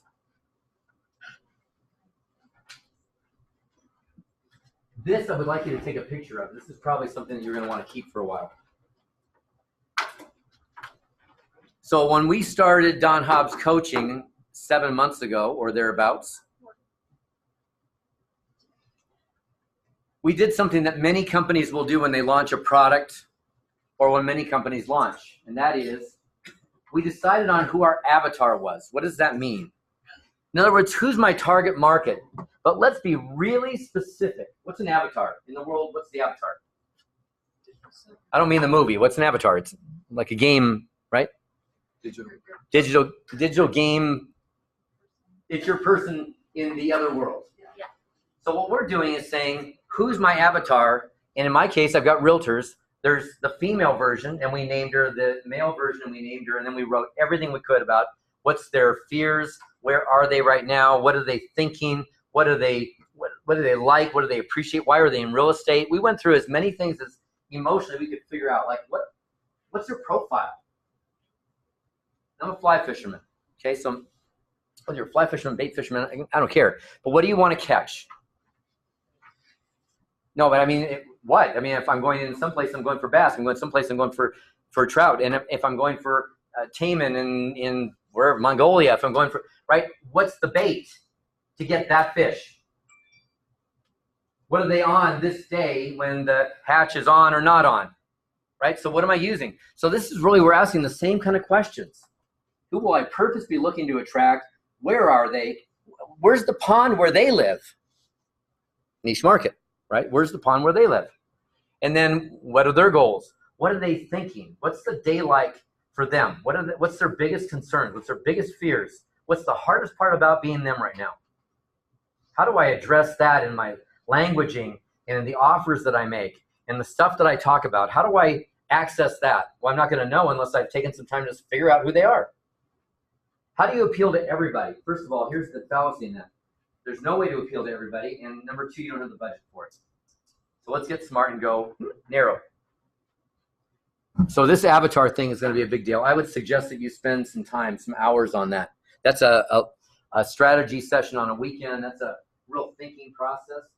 Everybody wants to move into action. Start moving by moving into strategy. Strategy is going to help you more. So again, you saw Allison's stuff. We talked about this one yesterday, fly fishing. Here's our buddy, the fly fishing guy. So they're now, what did we discover? 7 states? 7 states. 7 states, and what have they done? Fly fishing properties only. It's live water properties. What does that mean? Properties that have live water, not ponds, not lakes, rivers, creeks, and primarily around fly fishing. Who are some of his clients? Ted Turner, some monster corporate executives who have lots of money they put into lots of ranches and private stream water. Gary Keller owns lots of private stream water, right? It's those kinds of guys that he's appealing to. And they're in 7 states now with that one little niche. It's pretty powerful. I mean, actually, the story itself is pretty amazing. Laurel Starks, I love what she's done. This is real new. This is very recent. She's been killing it for a while, but she's actually just taken on now doing a master class. You can actually sign up to become certified in her world to become a divorce specialist. And you learn the psychology behind dealing with it when he doesn't want to sell and she does, or vice versa, or they're battling over, like you're having to deal with the sale, but you're dealing with the emotions, right? You're dealing with people that are in a battle right now, and it's not just a sale. It's like beyond that. And they've got attorneys on staff waiting for your calls and all that through if you're going to become a specialist. So here's the thing about, and this is part of what you were asking, so I wanted to address this here, and that is when you're focusing on the target, you know, if you miss, you're still going to catch the fringe. So you're still going to get some ancillary business. I would say on the contrast, however, how many babies do you think a neurosurgeon delivers? Purposefully. I mean, maybe being in the wrong place, right time. But I mean, on purpose. You know, neurology's been a little bit slow. I think I'm going to do some baby stuff. Never happens, right? So I'm going to tell you that your best bet is focus, target, and go. But what I'm also realizing is if you aim at the circle of yellow, you're still going to hit something if you even miss. If you aim at the hole, where could your misses go? And most of you don't even have a target in mind. Therefore, where's your stuff going? It's a shotgun sawed off so that it's a spray of pellets. And every so often you nail one and you go, got one, right? And you feel lucky, and you kind of are. Number 6 is build a private Facebook group.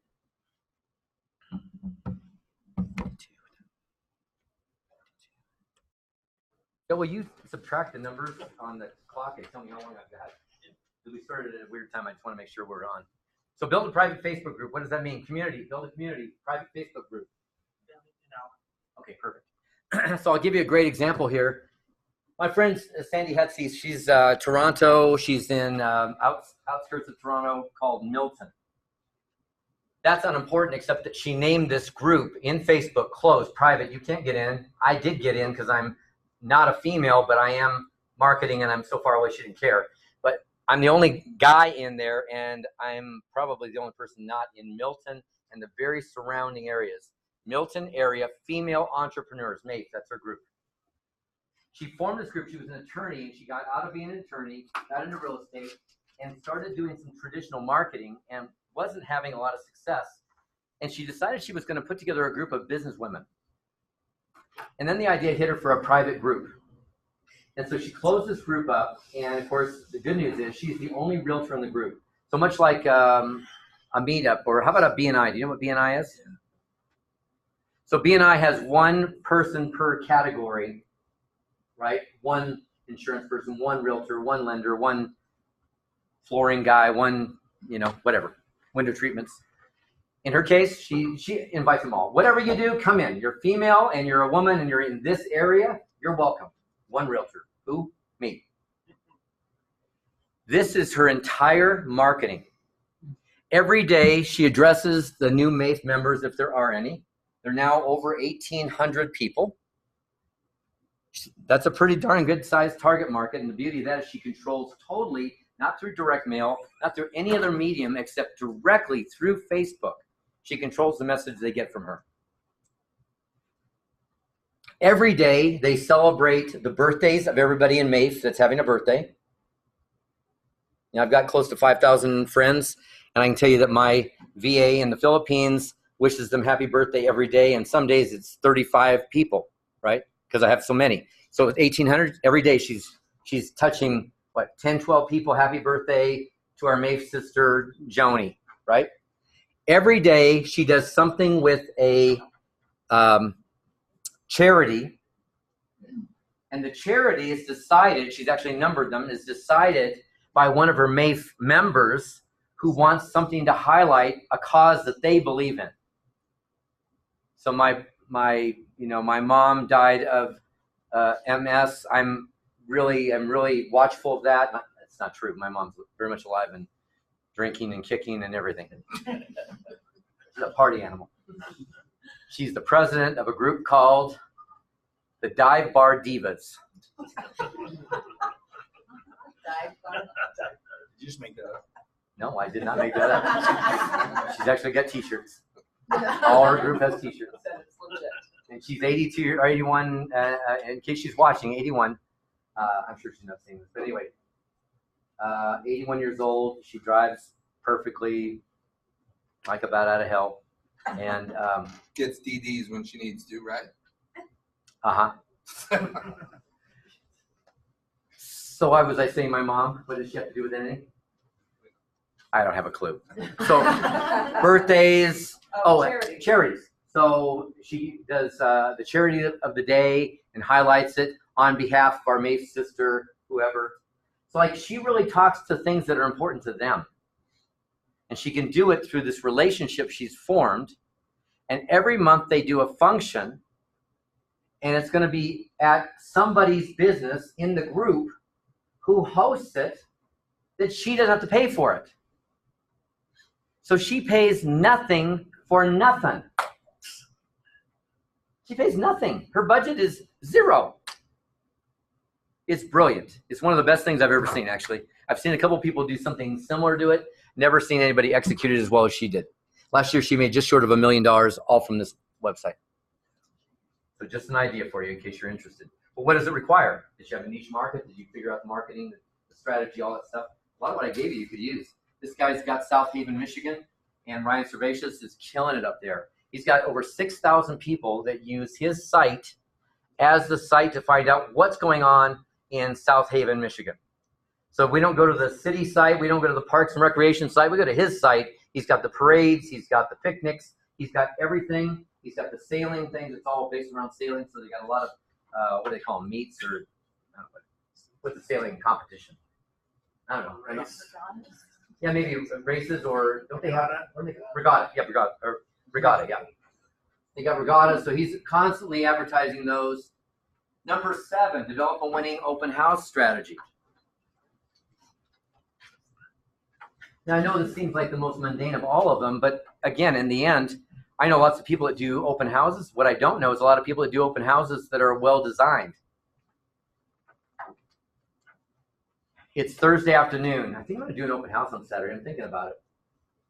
So what do? We show up on Saturday afternoon about an hour before. We start throwing some signs out. We see who shows up. We go, I had a good one or I had a bad one. What could you do instead to really make it effective, to make it a marketing-based open house? Here's some things for you. Schedule it early. The earlier you schedule it, the more pre-marketing you can do. So you should be promoting it all freaking week long. And actually, I love the idea of putting a sign in front of it that says this house will be open next Saturday from 1 to 3, or 1 to 4, whatever it is. I love the minute this weekend ends, I'm already promoting next weekend. I want all the neighbors to drive by it 1,000 times and know that, yeah, let's go over there, baby, let's check it out. Then I want to do some direct mail to personally invite the neighbors. I could certainly do this, except that's labor intensive. And the first thing that goes when you start becoming more successful at the level I'm talking about is anything labor intensive goes.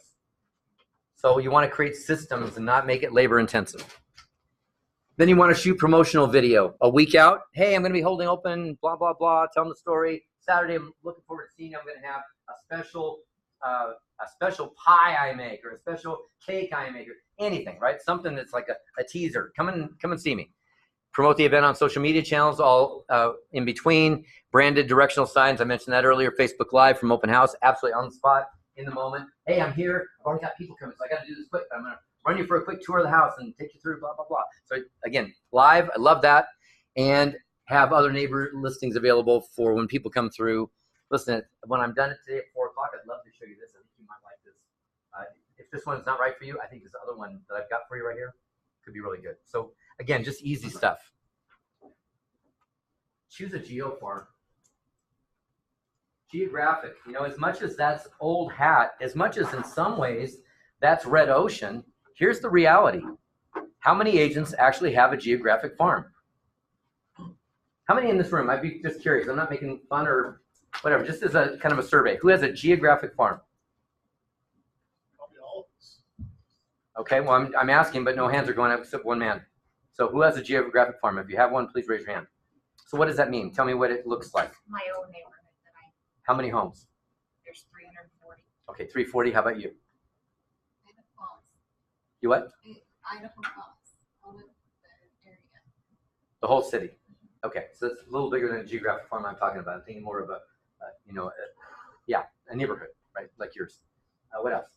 So we started one in the neighborhood where one of the agents was, but then we weren't consistent in following. Right. That's why your half hand went up. Yeah. Like I almost have a farm. So here's the thing. None of you have the budget to go for the city. So let's wipe that idea out. You can't farm the city. You're not Idaho Falls realtor. It's not gonna happen. You can't defend it. Somebody else will just pick you apart. So what I would say is choose a geographic farm. I want you to think about a factor. How big does the farm need to be to supply your goals? The problem is most of us go the other way, which is I'm choosing my neighborhood, or I think I'm going to send out about 500 pieces a month. What does it matter? 500 pieces a month, 500 homes. 500 homes at a 5% turnover rate, which is probably about right. That's probably about what the average would be. Means 25 homes will sell this year. If you send out one piece per month, you'll probably get no more than 15% of that. 15% of 25 homes, somebody figured out, I believe, would be about 4 homes. So you've set a whole plan in motion to get 4 home sales. So we've got to start thinking the other way, which is how do I set up something that actually has a chance to serve my life, that gets me my goals? And so just be aware of that, choosing a geographic farm. This is where old school becomes new school, and I know lots of people don't think that direct mail is a big deal. Jessica and I were just talking in the car on the way here, and she said, what would you do if you were newer? I said, direct mail. She said, new? I said, direct mail. Direct mail is the highest payoff of anything. Now, that said, social media is free. Lots of things you can do online for free or close to free. And I would say I would do those too. But if you want to launch something, you're going to probably do it in direct mail and for a geographic farm. And by the way, the second part to that is you could do promotions. And we'll talk about events in just a few minutes. But let's talk about this because this is a dilemma. So lots of companies, including KW, by the way, has some templates, right? You go into the marketing stuff and you can buy your templates. What do the templates promote? The company, not the broker. The company, right? So anytime you go to anything that's a generic, what are they doing? They're having to do the best thing for everybody. So it's generic. It's not going to be good for you. It's going to be good for everybody, which means it's kind of good for Nobody. So I'm going to say, if you're going to go there, first of all, what screams off this? All these. And you know that she thinks her picture is the personal wow. And the fact is, her picture looks just like every other picture. So it's like, I'm not even thinking, oh, wow, it's her. All I'm thinking is, oh, wow, it's Coldwell Banker sold something. Oh, wow, Coldwell Banker sold something. In fact, it was at the last meeting in Pocatello, one of the gals said, I get a lot of business from somebody else in the office who was sitting right behind her. She goes, I get a lot from his signage because his signs are out and I get the calls. I was like, how cool is that for her?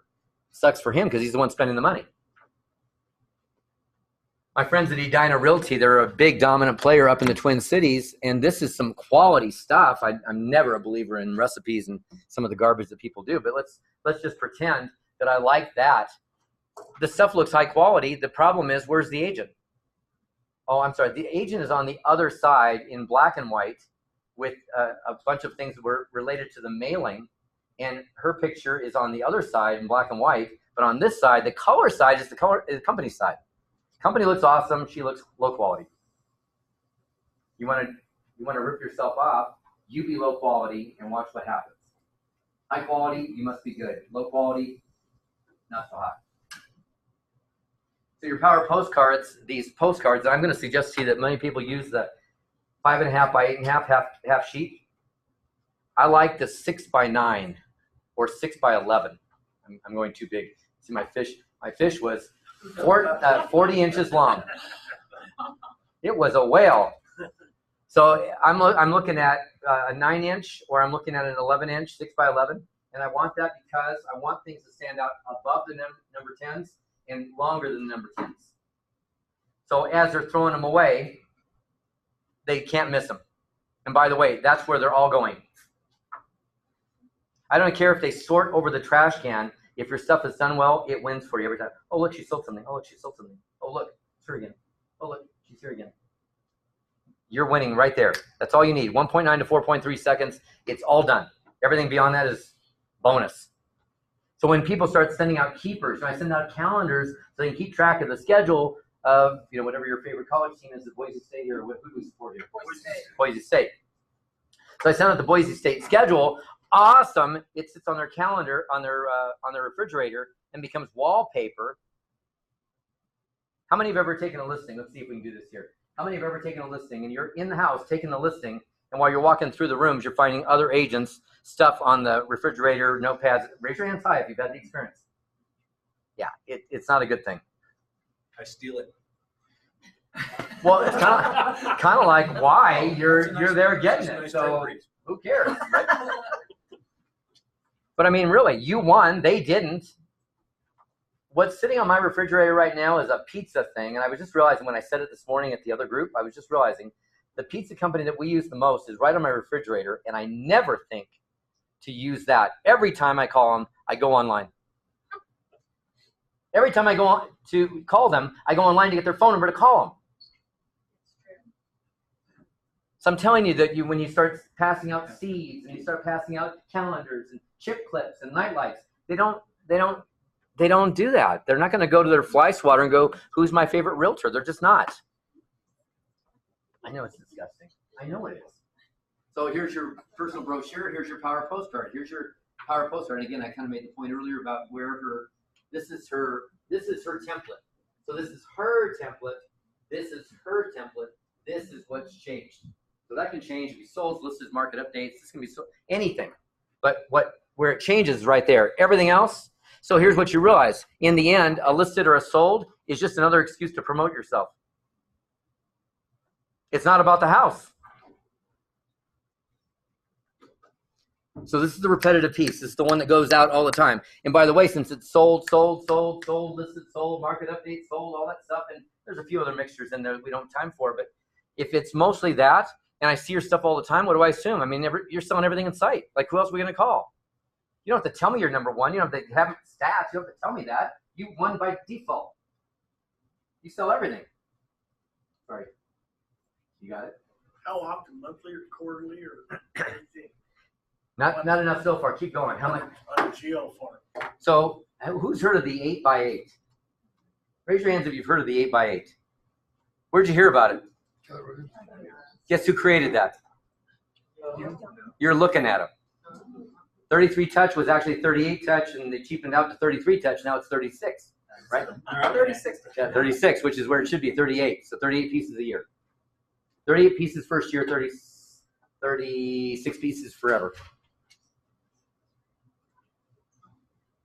So that's Yep, it's a lot. a lot. That's once every 2 weeks. Nope, once every. It's actually once every 10 days. It's a lot. How much is I that? haven't got time to teach you all the stuff because it's not what I we're hear doing you. today. We have a class on it. What's that? We have a class on it. Okay, so again, what goes into that? Absolutely, I can tell you exactly. I can tell you the formula for deciding. I can tell you all that stuff. So again, just take my word for it for now. For just the bypass, right? We're just saying pass over and realize you need a geo farm, and you're going to keep in touch with it all the time. And what I would tell you is this: I know for a fact. So when I say to you, 36 pieces a year, 3 pieces per month. I have data. I have data that shows that absolutely works. What I'm going to tell you is I believe, this is not what I know works, this is what I believe works, that since 2010, when many realtors pulled out of direct mail and went to digital and completely went away from this direct mail stuff, they never went back, even though they had money, they never went back, which is some of the bonehead moves that I see made a lot, is that I think today you could get by with 2 pieces per month. I think. But I'm telling you, Allison's doing 2.5 pieces because I didn't trust it. I mean, I'm telling you, I'm spending the same money on her because that's what works. And she got, by the way, I told her first, right off the bat, I said to her, listen, we're going to do these first mailings. You're not going to get squat. You're not going to get anything. And then she did. And I was like, don't count on it. That's like an accident. That's like calling somebody and they go, I was just thinking about selling our house. Like that's the right moment, right time. If you do it enough, you accidentally run into them. But I said, that's an accident. You won't know how it's paying off until month 3, month 5, somewhere in there. And then you won't know still what it's going to be like until a year, because at a year, you're going to really have some sense. But I'm going to tell you that when we do market research, after we did that kind of a campaign, and we do market research around it, I'll give you one stat. I'll teach you this part. That we would do a market research questionnaire after 11 pieces, 1 piece per week for 8 weeks, 8 by 8, then 3 pieces for the next month. This was the kickoff. I've never been in this farm before. I'm kicking off 1 piece per week for 8 weeks, then 3 pieces per month. So in 3 months, 11 pieces. We do a research questionnaire. We had a lot of questions. I can't remember what they were, all of them, but I do remember it was like, are you intending to sell your home in the next few years, months, whatever, a time period? And then it was, do you recognize the names? And we'd list off some agents, and if they knew them, they'd check them off. And if you were to list your home with today, who would you list with? And at 1 piece per week for 8 weeks and 3 pieces per month, we'd have somewhere in the range of between 30 and 40% promise of business. This is who I would list with today. And the stunning part was, and pay attention to this one, the stunning part was when you asked them, how long has that person, whoever it is you're naming, how long has that person been in your marketplace? And this person who had just started 90 days ago, the answer that was most commonly responded was year. So it was around a year, more than a year, years. Like they get a lot of credit for being there forever, because in that compressed time, we saw them so much that in our mind warps when we go, they've been here forever. Now, you take the same 11 pieces and you put it out once a month for 11 months. And you do the same questionnaire and ask the same questions. You'll have less than 15% promise of business. You'll have very little recognition.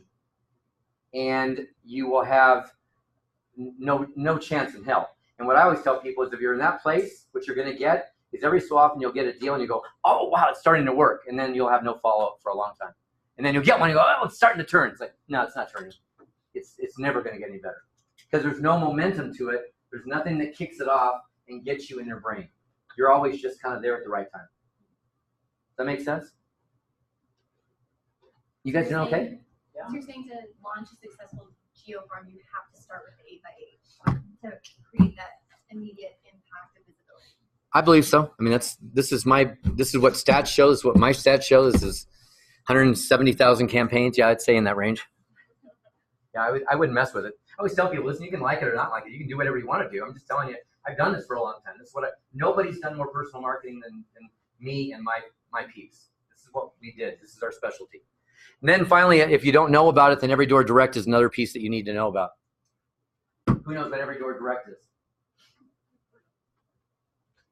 Nobody? Seriously? I've heard of it before. Okay, so do you know anything about it? What do you know? It's directed by the post office, and they basically, you can, from what I understand, you can create a marketing piece, send it to them, and tell them that you want it to launch on a certain mail carrying route, and then they'll Yes. put every house in that route, and then you can buy like another route, and they'll tell you how many homes. Yeah, and I wouldn't buy another route. I would buy that route, right? And I would go there again and again and again. But when you go to their map and you go to Every Door Direct at the U.S. Postal Service, USPS, Every Door Direct, you go to the map and you click on, let's say you wanted to check around your home, and you click on the neighborhood, the street where your house is, and it will highlight a bunch of streets that are related. What are those streets related to? There's a postal carrier, a man or a woman, that's going to drop off mail, and they have a route. So they might have 300 and some homes. And I don't know if that's actually like their whole day's work or if they have 2 of those, but they have them in routes. So what happens when you buy Every Door Direct is that you are literally buying the route, and all they're doing is dropping it. So you're not paying postage. You're paying 17.7 cents as opposed to what's our current postal rate? 50 something, right? And even bulk is 33 something. Hear that? It is your destiny. That's mine. Star Wars. Can answer it. We'll wait. No, I heard that. What? Who's that from over there? It's Jessica. I'm listening. Don't think I'm not here. Whoa. Where are you, Jess? You sound like God. I always thought God was a woman. I don't know. I was just thinking that. Don, this is the Lord. Exactly. Stop cursing at Keller Williams. So Every Door Direct. So you've been listening to all this? Of course I have. They do. Here's what it looks like. So here's your zip codes. Here's all the zip codes in that area.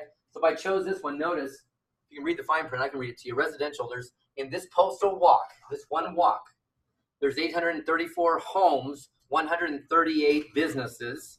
I can uncheck a box, which will eliminate the businesses. Or I can leave them in there, right? Whichever I prefer.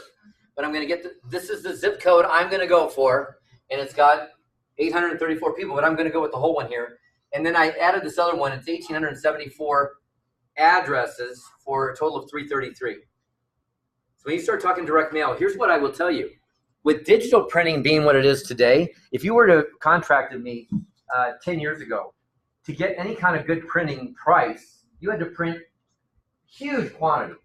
Yeah. If I was going to print a brochure, if I didn't print 5,000, I was being an idiot, because at 3,000, I was going to pay the same amount of money plus 150 bucks to print 5,000, right? But I had to print a massive amount. Today I can print 50. And they're not that far off in price because digital press allows me to do that. And what you also find is that that your mailing is so much cheaper. Today I can mail cheaper. I can do this whole program cheaper today than I could in 2000. So when people don't go back to direct mail, I'm like, you're being foolish. You're really missing the boat. Stats will show you this will beat email every freaking day.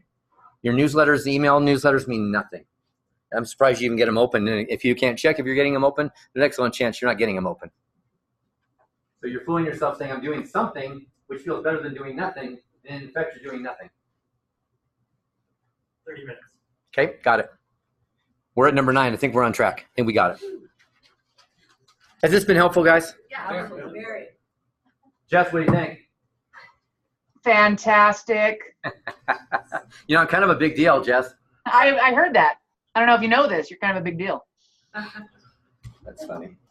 So I wrote here, plan 3 promotions, 3 annual promotions. And who was it, Tim? Was it Tim Heil? Who was it, Jess, that you said 4 promotions? Somebody that came up and spoke for you guys? Jay Papazan. Jay Papazan. Okay, so program you were in. Yeah, so I'm going to suggest to you, in my 2-day program, I always say 3 or 4 promotions every year. Now, promotions, in my mind, are events. I'm talking about an event promotion. So promotion could be a pumpkin giveaway. I mean, some of the more common things that you see, flags on Flag Day, put in the neighborhood, pumpkin giveaway. But I'm talking about even more than that. Think even more. So, for example, you saw this gal, the Mafe girl, in the same city, which I'm guessing, I don't think Milton is more than 100,000 people. It's somewhere in that range. In the same Milton area that this girl kicks butt doing this girl, her name is Amy Flowers, does the Amazing Race, and she's got her clients doing the Amazing Race, just like the Amazing Race. They race from place to place, park to park, from area to area, doing fun things. And at the end of it, they all celebrate for hot dogs and whatever. It's an amazing thing. You want to follow somebody who's awesome at video and promotion, Amy Flowers in Milton. You can look her up. Her videos are phenomenal. Phenomenal. She just did one with an astronaut who lives in her city, taking advantage of somebody who's famous in her world. Incredible. Incredible. She's got 5 Volkswagen Bugs that are wrapped that drive around her town with all her team, driving around doing everything they do. She's got 5 Bugs. Do you think anybody knows her? She's shooting a video one day, and you can see the video. She's shooting the video talking about her town, and people are driving by going, "Hey, Amy!" And you're like, yeah, they know her. Like, they totally know her. She did 120 million bucks, 126 million bucks last year. In the same town, the other woman does. Now, by the way, those are Canadian dollars, so it's like $12.22 or something like that. It's not much, but. So what? Jess, those chips good? Sorry. Sorry about that. I wonder what I that should have was. never unmuted for the first time. I should have never done it. So your Easter Bunny thing, or any of these things, right? Any of these things be powerful. By the way, one of the biggest promotions we did that's been so successful for so long is a movie theater promotion. Take a first-run movie or by the way, take a themed movie that's not new, that fits your target market. That's even easier, right? But take a movie that's coming out, and we know right now what are the hottest movies going to be done around December. We know the movies that'll be blockbusters next summer. They're already promoting them. You can go to People Magazine and see the picks and pans. They'll tell you when they're going to open. You'll see if Tom Cruise is in it, or if it's Spider-Man again. Or again, is that the market for you? I don't know. Are you a senior market? So get the movie that's appropriate, kid-friendly. If it's kids, right? Start thinking. What are you going to do? I had a bunch of people, top producers, when Jess said I did the One Thing tour. You know what I did that for? I did that for Keller Williams. I didn't do it for the agents. I did it for, like, for example, you taking a farm area or your target market and doing a client appreciation deal, only going to all the businesses and saying, I'm bringing Donn Hobbs in to do the One Thing, and giving books out. I had people that were individual agents bringing 400 and 500 people together to see the One Thing seminar. And they would introduce the program, and I would make them heroes during the seminar for 4 hours, and they would come back and close it. They would be on stage at the break, and they killed it. They do 10, 12, 15, 20 transactions almost immediately on the coattails of that stuff. Bam. Yeah, they'd spend 10 grand and get most of it covered by their sponsors and have almost no outlay and do these monster events that were powerful. So again, what are you going to do, right? So again, a happy hour, but whatever it is, you're going to promote it for a better part of 90 days. So 90 days out, save the date, 60 days out, here it comes. Spider-Man's coming, whatever it is, I'm making that up, but the happy hour for Cinco de Mayo, whatever, the thing. Your target market is always in mind. You don't just do things that sound fun to you. What sounds like it'd be a blast for the people that you're doing things for. Number 10 is find your cause. Cause marketing. Cause marketing is extremely powerful today. Joe, I know you're a marketer. I'm sure you must have studied some of this, but there's got to be some great case studies in the world of marketing in school these days related to cause marketing. Some of the companies that have spent big efforts in there. Tom's shoes. That's what I mentioned at the last one. I just said Tom's. I mean, what's Tom's offer, guys? Anybody know? For repair bot, they donate a pair. Right? So we want to give to companies that give. We want to give to realtors that give. What's your give? It's like the guy 10% to the food bank. Just like that. There he is. It's a real deal. I mean, just in case you thought I was just telling a great story. Real deal. Allison's got hers. Allison does 5% of her commission to the Austin Angels, which is now opening up to be National Angels. But Austin Angels is for foster families, foster kids, in support of foster families. And not only do we donate time, but we give 5% of the commissions. And the homeless population, if you noticed, Joe, when you were there, the homeless population is pretty enormous. Pretty gnarly. It is pretty gnarly. And they say 80% of the homeless population started in the foster care system. At 18 years old, they hand them their bag of goods and say, good luck, we wish you well, and they're on their own.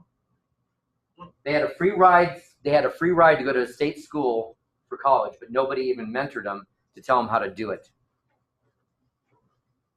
And so they end up homeless. And so here's the bad news. The good news, we support that. The bad news is it's epidemic in Austin. And she also goes one step further, which is Austin Angels, or the local charity of the client's choice. We're not giving to some big national thing that has no bearing or it gets lost in the shuffle. We want to make sure we connect with the individual and the local with our stuff. But somebody had a hand up. I just wonder about KW Cares. KW Cares is a whole different ballgame. It has Totally nothing to do with different, you. Because the consumer doesn't care about KW Cares. It's an internal mechanism. That's for us, from us, right? So one could argue Gary's other deal, which is the, how soon they forget. I was thinking about Red Day and stuff like that. So that doesn't work that's no marketing. No, in fact, anytime, and again, support the company, everything. If you guys do a thing together, then support it. But I'm telling you that if you don't do something on your own, what you do with a company, as a company, has no real bearing on your individual. I know people that do baseball games. We're going to invite people to a big baseball game. We got hundreds of people there. But how do your people relate to you in that? You meet them and you have a beer with them for a second, and that's the connection, right? What if you did your baseball deal? Do you have a AA or AAA team here? Yeah. That's a golden opportunity for people. It's affordable. You go load it up. You can get your name on lights. You can throw out a first baseball. There's a lot of stuff you can do. And these are all things that are possible given the right target market and a little bit of creativity. Get 50 to 100 powerful reviews. To me, this is a big place right now where agents are being very neglectful or negligent. And that is, you need reviews. Listen, even if I'm referred to you, there's a chance I'm going to look you up. Even if I called you, I might not look you up. If I called you and say, hey, come and list my property. But I might be curious, like, how big is she really? So I want to look at your reviews. So here's the deal. You want lots of reviews, and everybody here, who's ever had a closing? Do you have the reviews? So do you encourage the reviews? I'll give you an example. And Jess, I'm going to want one of these from either you or Joe. But I've had many for years. I speak for the state convention. I speak for Century 21's convention, or I spoke for family reunion, and I speak, right? So what do? I ask for a testimonial letter. Very often, those people will say, listen, Don, yeah, we're happy to. Why don't you put some ideas together, kind of throw me the idea, and I'll shuffle it if I need to, or I'll just sign off on it and send it back to you. I get to write my own testimonial. That kind of rocks. So when you are offering the chance to clients and, hey, I really would appreciate after this transaction, it's been so fun working with you and you're awesome and I want more clients like you. A lot of times people know us and they're getting referred to us, but they still look us up, and you could really make them feel much more comfortable if you do a great review for us. And so I send them an email right after as a follow-up, and it's got 4 or 5 of my sites where I want my reviews. I don't care if they pick one, because afterwards I'm going to ask one last thing, and that is, if you'll take another couple minutes, you could cut and paste that one and put it in all the others. So I could get, technically speaking, one review turns into 6 or 5 or 4, right? How many sites are you using? So I'm a big fan of Reach 150. Big fan of Reach 150. It's a paid site, and it's also a site, good news, that you can stop a bad post. I get to decide what goes up and what doesn't. There's also a lot of marketing stuff around Reach 150. Second one I would do, and by the way, I didn't put on here, and I thought about it this morning, and that is Facebook should be on there. Should absolutely have Facebook reviews. Google, absolutely. Have you Googled yourself? Okay, so on the right-hand side, do you have an ad over here? Do you have a website over here? When you Google yourself here, just Google. Do you have something pops up over here for you? Okay, I would look into that. You can have that. It's free. It's your Google subscription. And LinkedIn, by the way, but who for whom? Appropriate target markets. LinkedIn's going to be much more business-oriented. So it might not be for your family-oriented niche market. Yelp, Zillow, I consider them the evil empire. I haven't spoken about them. I'm shocked. I haven't mentioned their name once since we started. They're the scourge of the earth. Why do you say that? Because they're taking your data, selling it back to you. They're using everything you give them. They're making money from it. And right now they're opening real estate companies against you guys. They've been after your business for a long, long, long time. And it's coming at you stronger than you know. They just opened up 2 cities where they're now buying real estate, and selling it through agents. That's good news. But through whom? Their top advertisers at that top level. So you pay to play one more time. And then the second thing is, I understand in Vegas, they're opening an actual real estate office. And I've been saying that for 7-8 years. Like, they're coming, guys, they're coming. You're going to wish you had never heard their name because they control so much data you cannot even imagine. I know Gary's on the big technology push, and I'm not saying anything against that for sure, but I'm telling you, right now, Zillow wins that war. Right now, Zillow's got more data than anybody. And by the way, not true. Google's got more data than all of them, and someday Google may turn their heads up and go, we're going to get into real estate. Google owns 50% of all appraisals. So they're prepping for it. They're positioning themselves for it. What's next? Guys, wake up and smell the coffee. And by the way, how does any of that apply to you? If you're well branded, you're not impacted in the same way. It's the everyday agent that's wiped out. It's them who get killed. So, ratings, yeah. How far back? So I've been bad at that. How far back do you go back to ask? As far back as you can. Anybody 5 years ago, I'd go back and say, you know what? I never got a review from you. In today's world, that's what's happening. And if you have old email testimonials and things like that, you go back and say, you sent this to me. Would you mind putting that up on your, would you mind going back and putting it up on my whatever site? Right? So you can easily do that. I would go back as far as you can, get as many as you can, as fast as you can. And one testimonial could turn into how many reviews, right? All those different sites.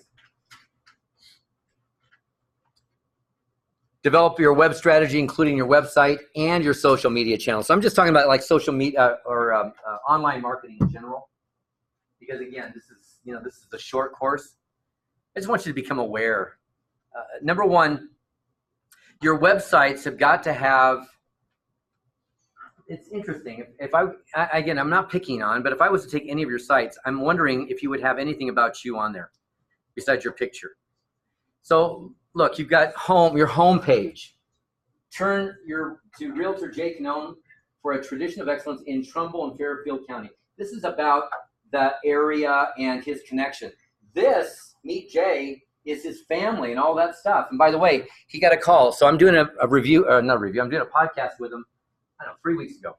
And he says to me, I just got a call from an elderly lady, and you could tell her voice, quite old.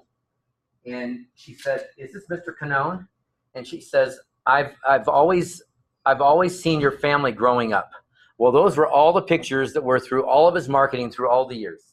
Talking about changing pictures out, making them current. The logo, the original logo here didn't have the little girl on it.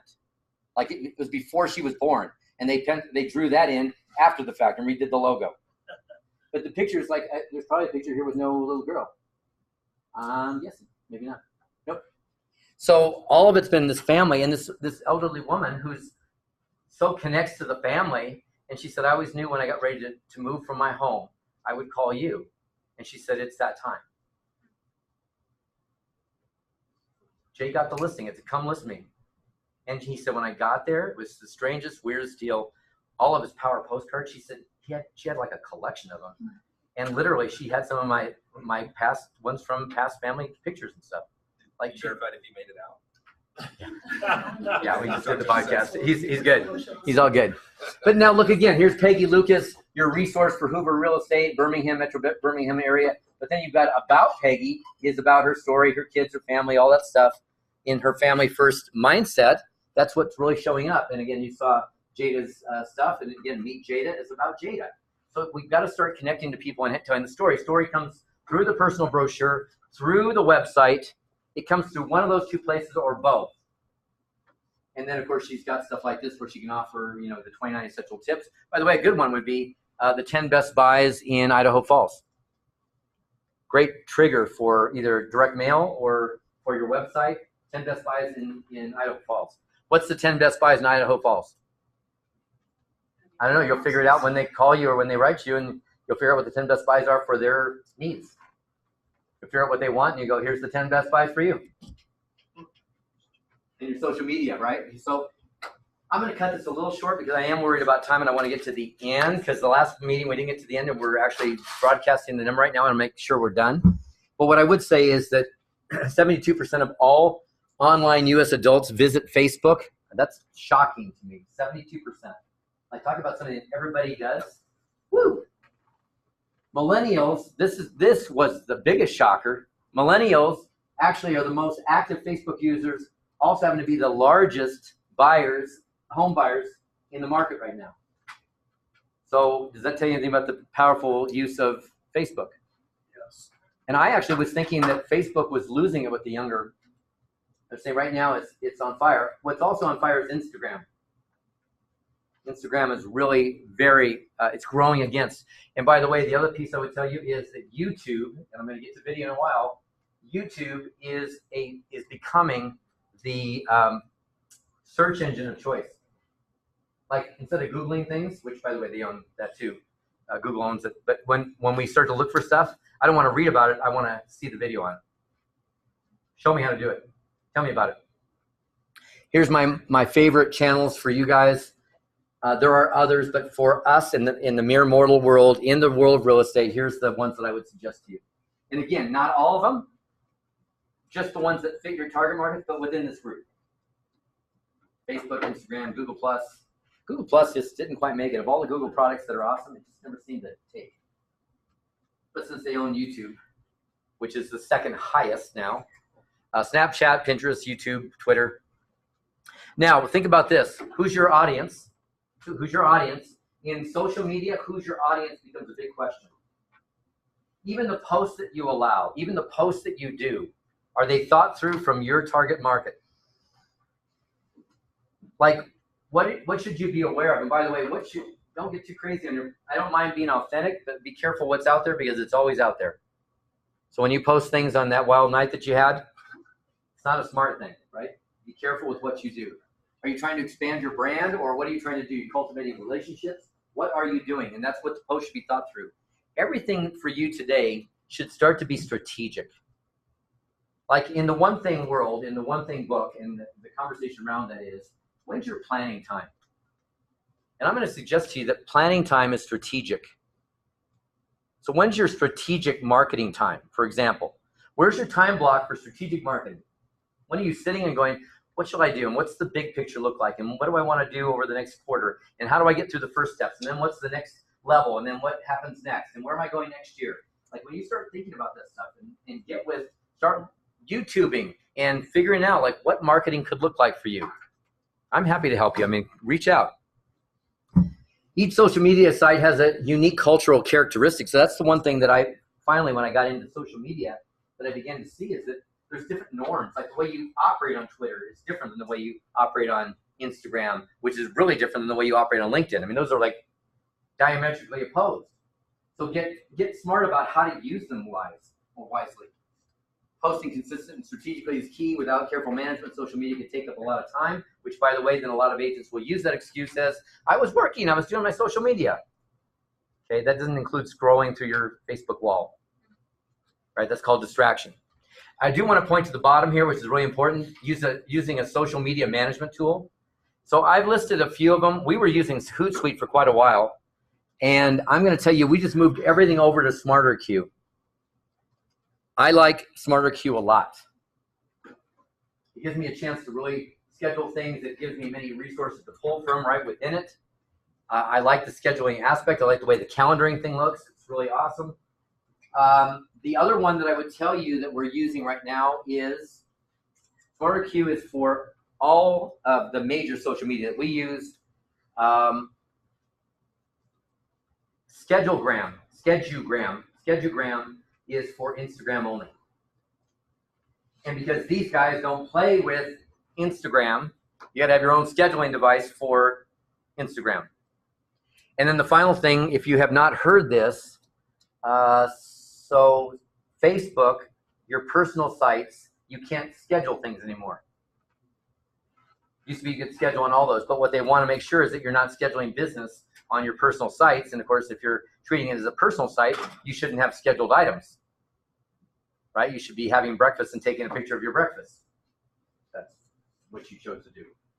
So what I'm suggesting to you, why people do that, I don't know. But anyway, that's another story for another day. What I would suggest to you is that what I do is I've hired a VA. What's a VA? And where would you hire a VA? $5 an hour I pay, and they're extremely excited and grateful. At $5 an hour, I'm paying them big money.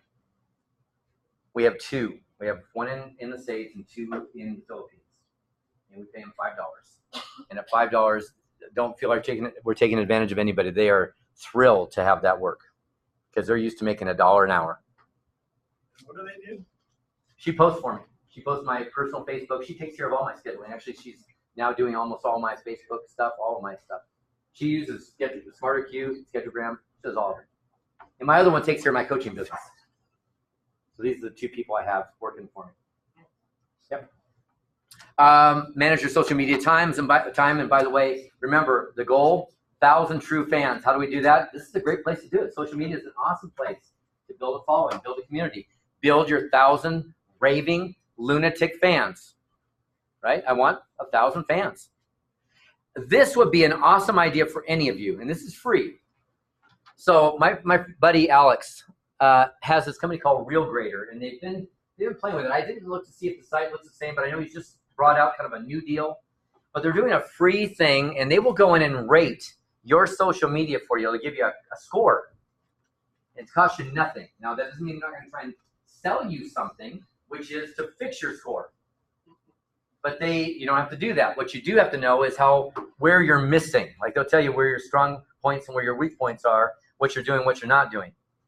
And if you want, later they will take your brand and move it through all those social media channels, which by itself is quite a bit of work because every one of those has a different size and different scale and all that. By the way, recommendation for you, a program, not a free, but a for-fee, pay-to-play program called Canva, C-A-N-V-A. You know Canva? Yeah. Canva will help you design stuff, and Canva will actually, you can drop in if I want this picture to be put into a YouTube header format, boom, it has the pixels and figures out the size, and bam, it'll do it for you. If I want it for my, my Facebook, it's different, but boom, I want it for Facebook, done deal. All right, video. How are we doing on time, Joe? 5 minutes. All right. I'll give you 8. You give me what? 5 extra? You can't say it out loud, just but you're.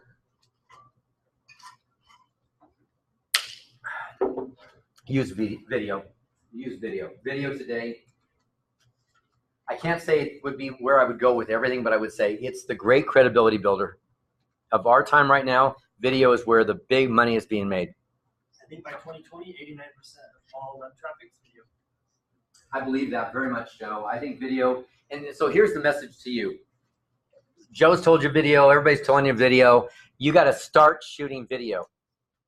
I started some months back. I've done some video, and I've shot TV shows. But it's different when you're like, you're doing a show.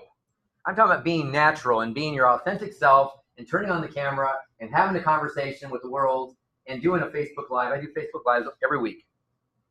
And I can tell you, when I first started, what I told my group, my followers, my people in my closed site was, you know what, I'm committed to it. I'm asking you guys to commit to it, and we're both going to suck together. Because we're going to suck. Whenever you start something, you're not good at it. You're just not. When you look at Russell Brunson's early stuff, he sucked. He's extremely good today. He's the best. I mean, he's really rocking. And Steve Larson, who is our friend in that organization who just left, Steve was, I mean, his first podcast, he said, I would love to go back and take him down. And when I said I was going to take him down, Russell said, no! It shows people your progression. Like, it shows them the authentic you. But you've got to get on video, and you've got to start shooting stuff. You got to start shooting what's on your mind now. You got to start shooting videos around your properties. If you're going to be community minded, you got to get in with some of the businesses. Hey, I'm here with this is the restaurant owner over here at Lupe's Tortilla Factory, whatever, and I'm here with Lupe yourself, and it's like that kind of stuff, guys and gals. It's going to raise. And by the way, tag to their restaurant. When people look up their stuff, they're going to find you. You can do so much, but I'm telling you, you're going to be uncomfortable. It's not going to be awesome, and you're going to get better. And that's the future. That's the promise of the future. And you have to get better because, Joe, what percentage? I believe it's 89%. Bam. So here's what I can tell you. Your personal life. You know what? If you're going to be authentic, if we're going to have a personal brochure that's going to tell your story, why wouldn't you tell your story in video? I don't mean all at one time. I mean, why wouldn't you leak it out? Why wouldn't you? I bring my dogs. Shayla gets up on my shoulder when I'm on live video, and I just, she licks my face, and, Shayla's part of my life. It's like, it's okay. It's not about perfection. It's about being human. So your personal life, open houses, absolutely. On the way to an open house, I've got one coming up next week. I'm in the open house. I've got people behind me in my open house. Closings. Do I have that on here? I don't have it on here. Closings. I'm here with my new favorite, best clients. Oh my gosh, these people are amazing. We just closed today for Bill and Sally Smith, and you guys are so special to me, and thanks so much. And again, don't make it about you. Hey, I closed one. Make it about the people that you're with and how awesome it is that they let you represent them and be part of their lives in this way. Local businesses, as I mentioned, local impact on real estate or community. What? New businesses coming in. Who knows of a new company that's opening a new anything, a distribution center, a new hospital, a new what? What's opening here? Give me an example. Anything. Blaze pizzas. What? Blaze pizzas going in, but Blaze Pizza? I go right to the site, and from that site, shoot a video and go, hey, I'm right here. This is where Blaze Pizza is going to go. And if you know the owner or can find the owner, it's like, and here's the owner, and when are we going to be open? When can we count on this? Like, I want to be there shooting, taking advantage of everything that's going on that I can become part of. Hi, Jess. Hi. I think you're showing up means I'm done. No, I just, Brand your channel, brand your YouTube channel. I use YouTube Live. I go live on YouTube, and I can love that one because I can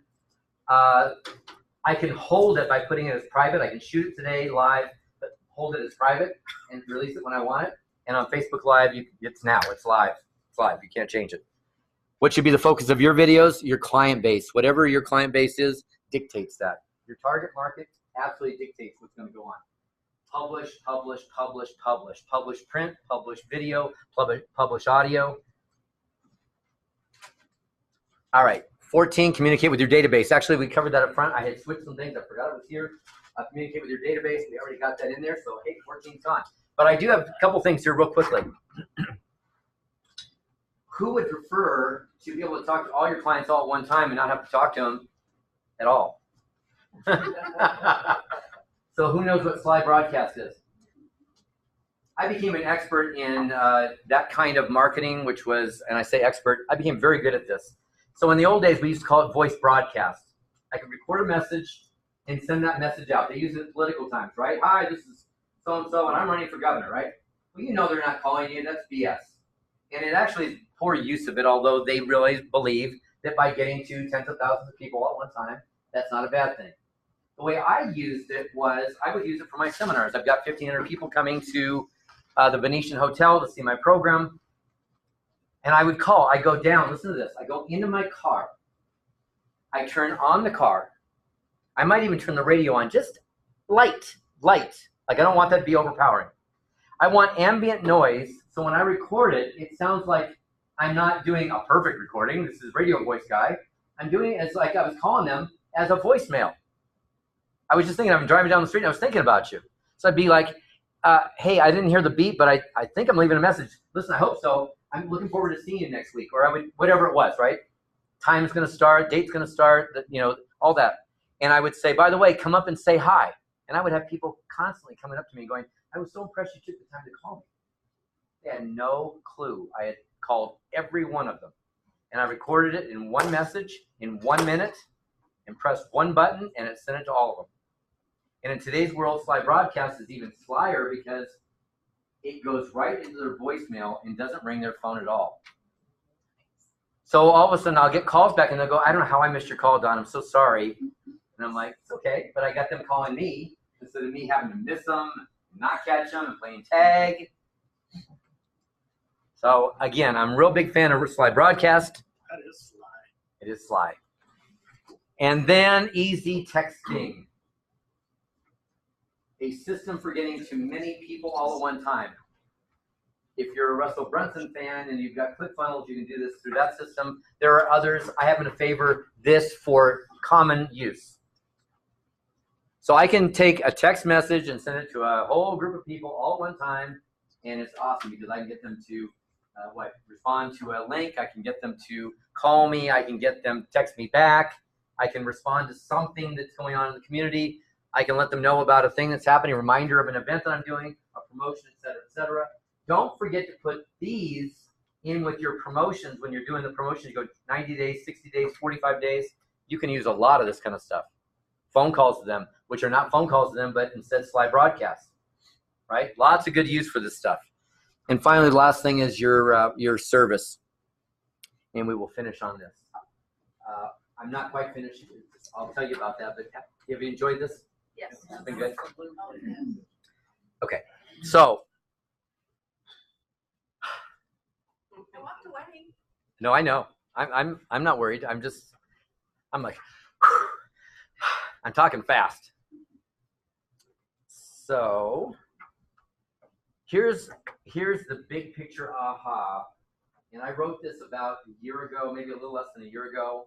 And when I wrote it, I thought, you know what? That is, I believe, the greatest truth. And that is, if you're not making it easier, faster, or more efficient for your clients, you are becoming irrelevant. Therefore, if you're doing what you've been doing for a long time, it's irrelevant. Clients are asking you to do it faster and cheaper. What are you expecting in everything you buy? Faster, higher quality, and cheaper. The big push for realtors commission down is because that's the push for everything. You want everything cheaper. And since it looks like your stuff is the same, whether it's for a multi-gazillion-dollar house or a little teeny house, these people especially are saying, what is it you do for all that money? If you don't start branding yourself, my personal opinion is you will fall victim of a lot of commission cutting or commission push. You may not offer it, but you're going to lose deals. And I'm telling you, the other side is better.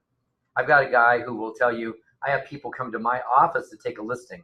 Now, I don't go to their house to take a listing. I send one of my agents out who assesses the property. We set 2 appointments. We don't set 1, we set 2. First one is us to you. Second one is you to us. I want to bring you into my office and show you what we offer for all the stuff you're going to get. But he said, bottom line is, when they come in, it's a 10% commission. He said, we get very little pushback anymore. And they come in and see the magic we work and the stuff that we have and the systems and the people in place. I mean, it's a team. It's not the mere mortal, one first startup agent. But these people will come in and they'll say, I am totally impressed. We love your stuff. And he says, I'm like the doctor. I've got agents who are meeting with these clients and they'll be in different rooms. And I kind of go in and go, so how are we doing here? Are we settled on the price sheet? How are we doing on that? Yeah, we got it. I wanted to come in and meet you, and that's like his listing presentation. He goes to the next room and goes, he's taking sometimes 6 and 7 listings a day. It's crazy. But again, this is like stretch your thinking time. This is like crazy, right? Here's what I know about your service. You have to define great service, and here's how I would like you to think.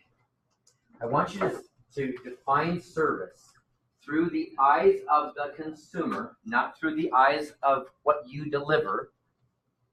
What do they want? And here's the key. How do they feel about what you do? And is it worth the money they're paying? Like really evaluate through cost and through the feelings. How many of you have ever knocked yourself out for a client? Like you really went above and beyond. Raise your hand. Have you ever knocked yourself out for a client? How many of you ever had that experience and they didn't appreciate it? Okay? So why? Because they have no idea what you do. And you didn't do a great job of telling them what you do. So in the end, service is not about what you do. Unfortunately, we make it about us. Here's my list of service. Who cares? How do they feel? What did you do? And at what emotional points did you rescue them and come in and have emotional connections? Right? Where did you reach them at a point when there was something going wrong and you came in and said, I got that handled, and it was not looking good. Thankfully, you got me as your agent. Like, did you remind them that you're really that good? Did you remember to tell them that part? Like, how could you come in and constantly be pushing your value against what they're paying and reminding them of what you've done for them lately? And how do you make people feel special? All right, I'm done. I can't help you one more.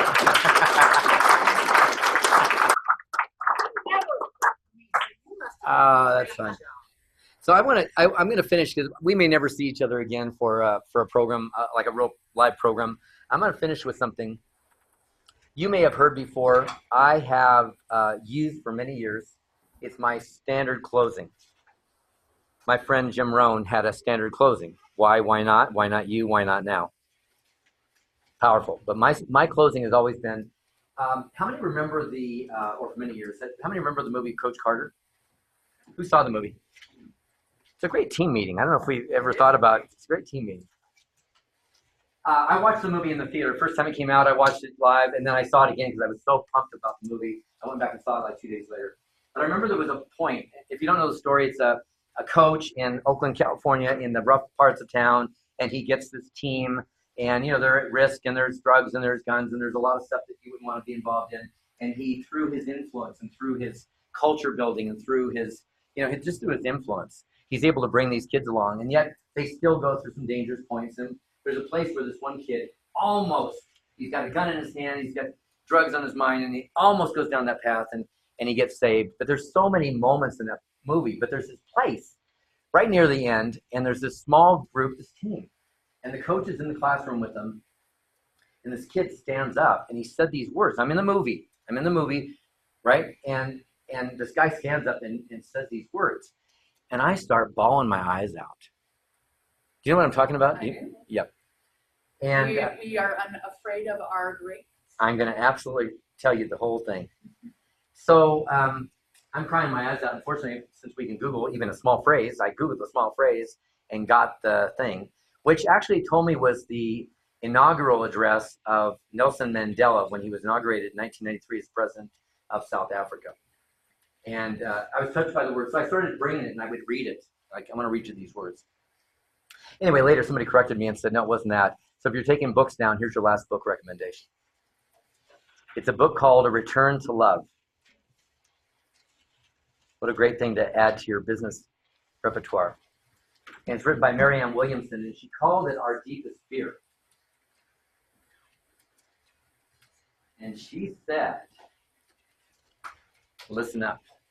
Our deepest fear is not that we are inadequate. Hey, up here. She said, our deepest fear is not that we are inadequate. She said, our deepest fear is that we are powerful beyond measure. It's our light, not our darkness that frightens us. We ask ourselves, who am I to be brilliant, gorgeous, talented, and fabulous? Actually, who are you not to be? You're a child of God. Your playing small doesn't serve the world. There's nothing enlightened about shrinking so that other people won't feel insecure around you. We were born to make manifest the glory of God that's within us, and it's not just in some of us, it's in every one of us. And as we let our own light shine, we unconsciously give permission for others to do the same. As we're liberated from our fears, our presence automatically liberates others. I thought it was pretty well said. And I thought the biggest message behind it was that when we rise up, we bring everybody with us. And when we play small, we allow everybody to do that. And if you want to be a leader, I don't care if you're a manager. I mean, if you want to be a leader, then lead. You want to make the world better? It starts with you. It's not let's fix them. It's let's fix here. And let's get bigger. Let's play big. I went through some stuff today. I'm sure there was parts where you were like, yeah, whatever. That's for somebody else. It's not. It's for you. people I'm talking about, they were just you. They were just you in a different time, and they did stuff that you're not maybe doing. And maybe you're not willing to do it, and that's okay too, but why play small? We use money as a limitation. We use time as a limitation. Time we can't get more of, but there is a fact that some people are really good at using it, and I'd study it. And money is replaceable. Money is absolutely replaceable. And there's an endless supply. There's no limit. So do yourself a favor and get out of making everything small because I can't do it or I can't afford it, I can't whatever. Get out of that small mind. Get into the big picture. You're big mind and you are big people. You're big people. You guys are ruling. As a company, you can rest on the fact that you're 60% market share, but I'm talking about you. We are awesome. What are you doing? Because when you're doing your best and you're doing your best and you're doing your best and you're doing your best, this place is going to be rocking at even a higher level. So thank you very much. Thank you. A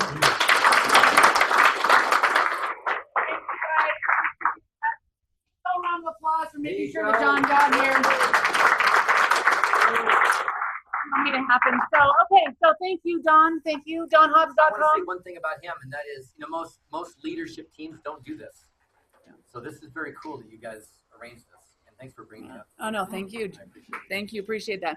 So, you guys, thank you for coming. You're done. If you are staying for the mastermind, the top agent mastermind, you can listen from this room, and the top agents will meet in the other room for a mastermind, so you can listen from here or at your computer. But thank you for your time. Glad you're here. Thank you. Thanks, Joe. Go get it. Sorry about the freaking chips, Jess. Oh, my word. I kept myself muted the whole time, and the one time I